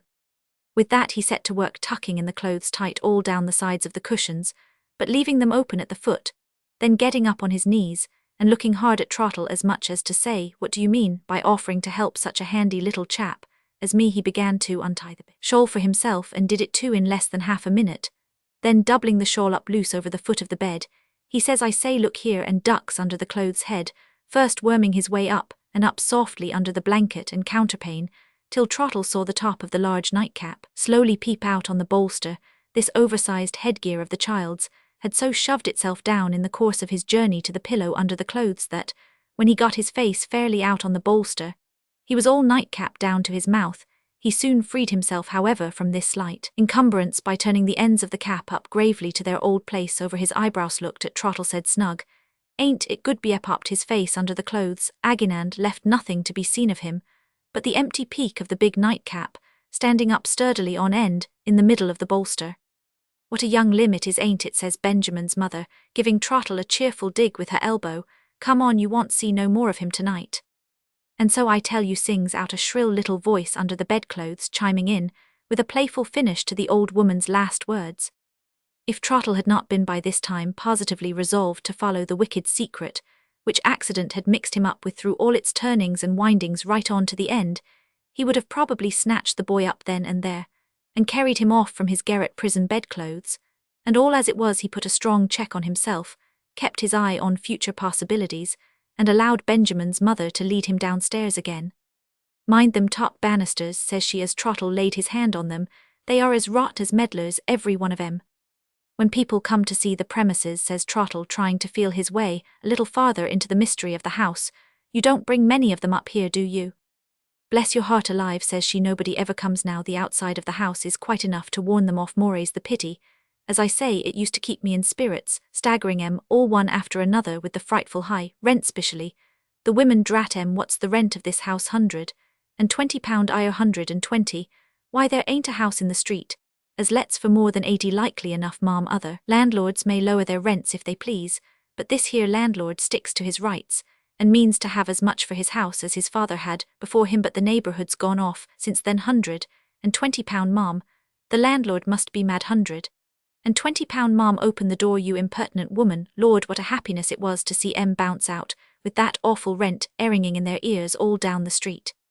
She stopped on the second-floor landing to treat herself to another chuckle, while Trottle privately posted up in his memory what he had just heard. 2 points made out, he thought to himself. The house is kept empty on purpose, and the way it's done is to ask a rent that nobody will pay. "Ah, dearie me," says Benjamin's mother, changing the subject on a sudden, and twisting back with a horrid greedy quickness to those awkward money matters, which she had broached down in the parlour. "What we've done one way and another for Mr. Forley, it isn't in words to tell. That nice little bit of business of ours ought to be a bigger bit of business, considering the trouble we take, Benjamin and me, to make the imp upstairs as happy as the day is long. If good Mr. Forley would only please to think a little more of what a deal he owes to Benjamin and me." "That's just it," says Trottle, catching her up short in desperation, and seeing his way by the help of those last words of hers to slipping cleverly through her fingers. "What should you say if I told you that Mr. Forley was nothing like so far from thinking about that little matter as you fancy? You would be disappointed. Now, if I told you that I had come today without the money." Her lank old jaw fell, and her villainous old eyes glared in a perfect state of panic at that. "But what should you say if I told you that Mr. Forley was only waiting for my report to send me here next Monday at dusk, with a bigger bit of business for us two to do together than ever you think for? What should you say to that?" The old wretch came so near to Trottle before she answered, and jammed him up confidentially so close into the corner of the landing that his throat in a manner rose at her. "Can you count it off, do you think, on more than that?" says she, holding up her 4 skinny fingers, and her long crooked thumb all of a tremble right before his face. "What do you say to 2 hands instead of 1, says he, pushing past her and getting downstairs as fast as he could. What she said Trottle thinks it best not to report, seeing that the old hypocrite, getting next door to light-headed at the Golden Prospect, before her took such liberties with unearthly names and persons which ought never to have approached her lips, and rained down such an awful shower of blessings on Trottle's head that his hair almost stood on end to hear her. He went on downstairs as fast as his feet would carry him, till he was brought up all standing, as the sailors say on the last flight, by aggravating Benjamin lying right across the stair, and fallen off as might have been expected into a heavy drunken sleep. The sight of him instantly reminded Trottle of the curious half-likeness which he had already detected between the face of Benjamin and the face of another man, whom he had seen at a past time in very different circumstances. He determined before leaving the house to have one more look at the wretched muddled creature, and accordingly shook him up smartly and propped him against the staircase wall before his mother could interfere. Leave him to me, ill freshen him up, says Trottle, to the old woman looking hard in Benjamin's face, while he spoke. The fright and surprise of being suddenly woke up seemed for about a quarter of a minute to sober the creature when he first opened his eyes. There was a new look in them for a moment which struck home to Trottle's memory as quick and as clear as a flash of light. The old maudlin sleepy expression came back again in another instant, and blurred out all further signs and tokens of the past, but Trottle had seen enough in the moment before it came, and he troubled Benjamin's face with no more inquiries. Next Monday at dusk, says he, cutting short some more of the old woman's palaver about Benjamin's indigestion. I've got no more time to spare, Mom, tonight, please to let me out. With a few last blessings, a few last dutiful messages to good Mr. Forley, and a few last friendly hints not to forget next Monday at dusk, Trottle contrived to struggle through the sickening business of leave-taking to get the door opened, and to find himself, to his own indescribable relief, once more on the outer side of the house to let it last. There, Mom, said Trottle, folding up the manuscript from which he had been reading and setting it down with a smart tap of triumph on the table. May I venture to ask what you think of that plain statement as a guess on my part, and not on Mr. Jarber's, at the riddle of the empty house? For a minute or two I was unable to say a word. When I recovered a little, my first question referred to the poor forlorn little boy. Today is Monday the 20th, I said. Surely you have not let a whole week go by without trying to find out something more. Except at bedtime and meals, Mom, answered Trottle.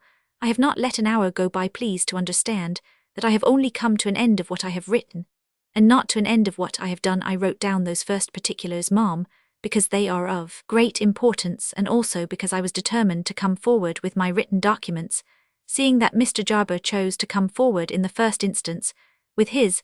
I am now ready to go on with the second part of my story, as shortly and plainly as possible, by word of mouth. The first thing I must clear up, if you please, is the matter of Mr. Forley's family affairs.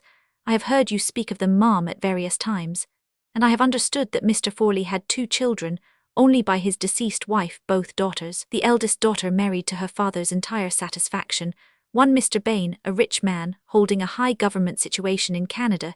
She is now living there with her husband, and her only child, a little girl of 8 or 9 years old. Right, so far I think, Mom. Quite right, I said. The second daughter, Trottle went on, and Mr. Forley's favourite, set her father's wishes and the opinions of the world at flat defiance by running away with a man of low Regina, mate of a merchant vessel named Kirkland. Mr. Forley not only never forgave that marriage, but vowed that he would visit the scandal of it heavily in the future on husband and wife. Both escaped his vengeance, whatever he meant it to be. The husband was drowned on his first voyage after his marriage, and the wife died in childbed. Right again, I believe, Mom. Again, quite right. Having got the family matter all right, we will now go back, Mom, to me and my doings last Monday. I asked you for leave of absence for 2 days. I employed the time in clearing up the matter of Benjamin's face last Saturday. I was out of the way when you wanted me. I played truant, Mom, on that occasion in company with a friend of mine who is managing clerk in a lawyer's office, and we both spent the morning at Doctors' Commons over the last will and testament of Mr. Forley's father. Leaving the will business for a moment, please to follow me first, if you have no objection, into the ugly subject of Benjamin's face. About 6 or 7 years ago, thanks to your kindness, I had a week's holiday with some friends of mine who live in the town of Pendlebury. One of those friends, the only one now left in the place, kept a chemist's shop, and in that shop I was made acquainted with one of the 2 doctors in the town named Barsham. This Barsham was a first-rate surgeon, and might have got to the top of his profession if he had not been a first-rate blackguard. As it was, he both drank and gambled. Nobody would have anything to do with him in Pendlebury, and at the time when I was made known to him in the chemist's shop, the other doctor, Mr. Dix, who was not to be compared with him for surgical skill, but who was a respectable man, had got all the practice, and Barsham and his old mother were living together in such a condition of utter poverty that it was a marvel to everybody how they kept out of the parish workhouse. Benjamin and Benjamin's mother. Exactly, Mom. Last Thursday morning, thanks to your kindness again, I went to Pendlebury to my friend, the chemist, to ask a few questions about Barsham and his mother. I was told that they had both left the town about 5 years since. When I inquired into the circumstances, some strange particulars came out in the course of the chemist's answer. You know, I have no doubt, Mom, that poor Mrs. Kirkland was confined while her husband was at sea in lodgings at a village called Flatfield, and that she died and was buried there. But what you may not know is that Flatfield is only 3 miles from Pendlebury, that the doctor who attended on Mrs. Kirkland was Barsham, that the nurse who took care of her was Barsham's mother, and that the person who called them both in was Mr. Forley. Whether his daughter wrote to him, or whether he heard of it in some other way, I don't know, but he was with her, though he had sworn never to see her again, when she married a month or more before her confinement, and was backwards and forwards a good deal between Flatfield and Pendlebury. How he managed matters with the Barshams cannot at present be discovered, but it is a fact that he contrived to keep the drunken doctor sober, to everybody's amazement. It is a fact that Barsham went to the poor woman with all his wits about him. It is a fact that he and his mother came back from Flatfield after Mrs. Kirkland's death, packed up what few things they had, and left the town mysteriously by night. And lastly, it is also a fact that the other doctor, Mr. Dix, was not called in to help till a week after the birth and burial of the child, when the mother was sinking from exhaustion, to give the vagabond Barsham his due, not produced in Mr. Dix's opinion by improper medical treatment, but by the bodily weakness of the poor woman herself. Burial of the child, I interrupted, trembling all over. Trottle, you spoke that word burial in a very strange way. You are fixing your eyes on me now with a very strange look. Trottle leaned over close to me and pointed through the window to the empty house. The child's death is registered at Pendlebury, he said, on Barsham's certificate under the head of male infant, stillborn. The child's coffin lies in the mother's grave in Flatfield churchyard. The child himself, as surely as I live and breathe, is living and breathing, no a castaway, and a prisoner in that villainous house. I sank back in my chair. It's guesswork so far, but it is borne in on my mind for all that as truth. Rouse yourself, ma'am, and think a little. The last I hear of Barsham, he is attending Mr. Forley's disobedient daughter. The next I see of Barsham, he is in Mr. Forley's house, trusted with a secret. He and his mother leave Pendlebury suddenly and suspiciously 5 years back, and he and his mother have got a child of 5 years old hidden away in the house. Wait, please to wait. I have not done yet. The will left by Mr. Forley's father strengthens the suspicion. The friend I took with me to Doctors' Commons made himself master of the contents of that will, and when he had done so, I put these 2 questions to him. Can Mr. Forley leave his money at his own discretion to anybody he pleases? No, my friend says his father has left him with only a life interest in it. Suppose one of Mr. Forley's married daughters has a girl, and the other a boy. How would the money go? It would all go, my friend says, to the boy, and it would be charged with the payment of a certain annual income to his female cousin. After her death, it would go back to the male descendant, and to his heirs. Consider that, ma'am, the child of the daughter whom Mr. Forley hates, whose husband has been snatched away from his vengeance by death, takes his whole property in defiance of him, and the child of the daughter whom he loves is left a pensioner on her low-born boy cousin for life. There was good reason why that child of Mrs. Kirkland's should be registered stillborn, and if, as I believe, the register is founded on a false certificate, there is still better reason why the existence of the child should be hidden, and all trace of his parentage blotted out in the garret of that empty house. He stopped and pointed for the second time to the dim, dust-covered garret windows opposite. As he did so, I was startled. A very slight matter sufficed to frighten me. No, be a knock at the door of the room in which we were sitting.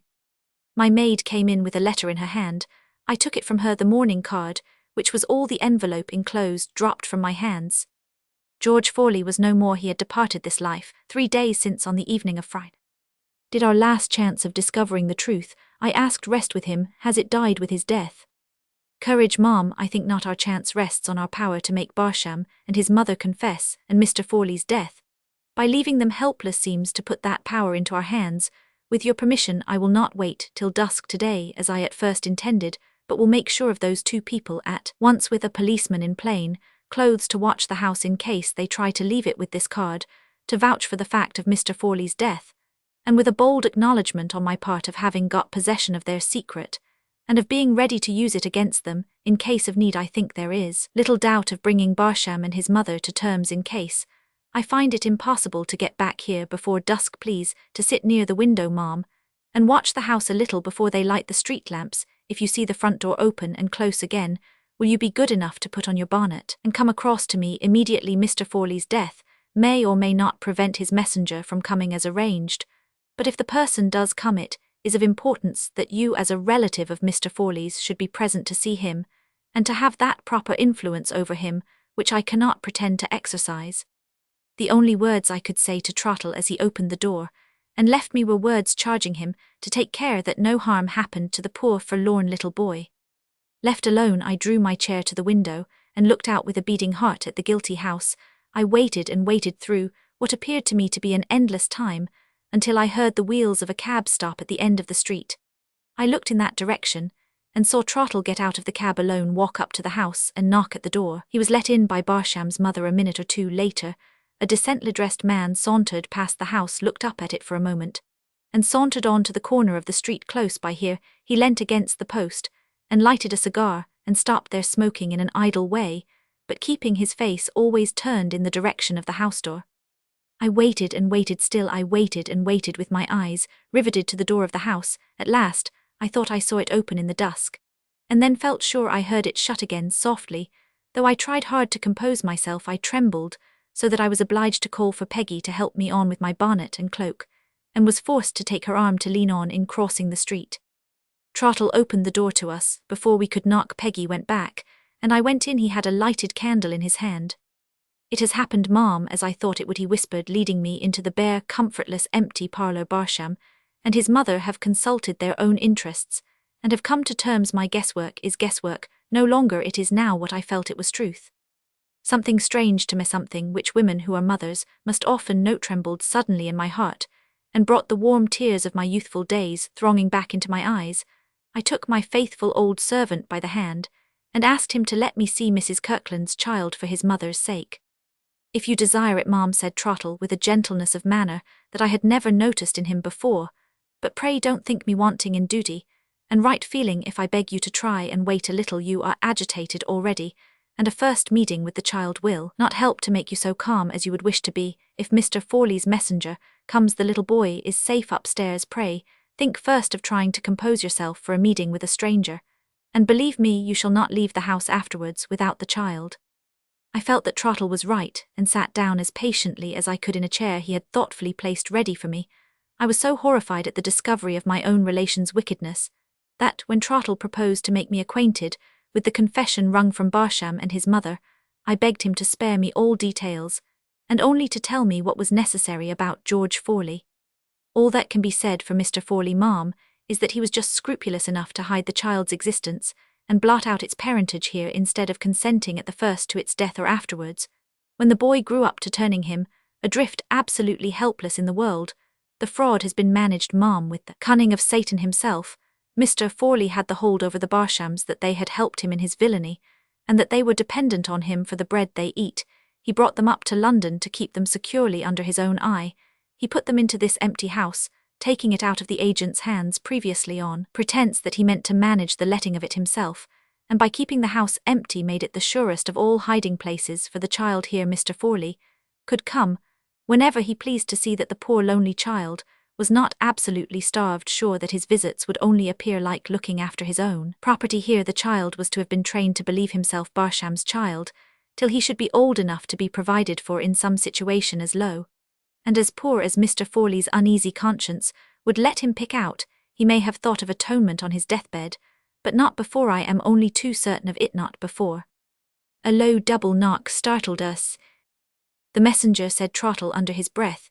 He went out instantly to answer the knock, and returned leading in a respectable-looking elderly man, dressed like Trottle, all in black with a white cravat, but otherwise not at all resembling him.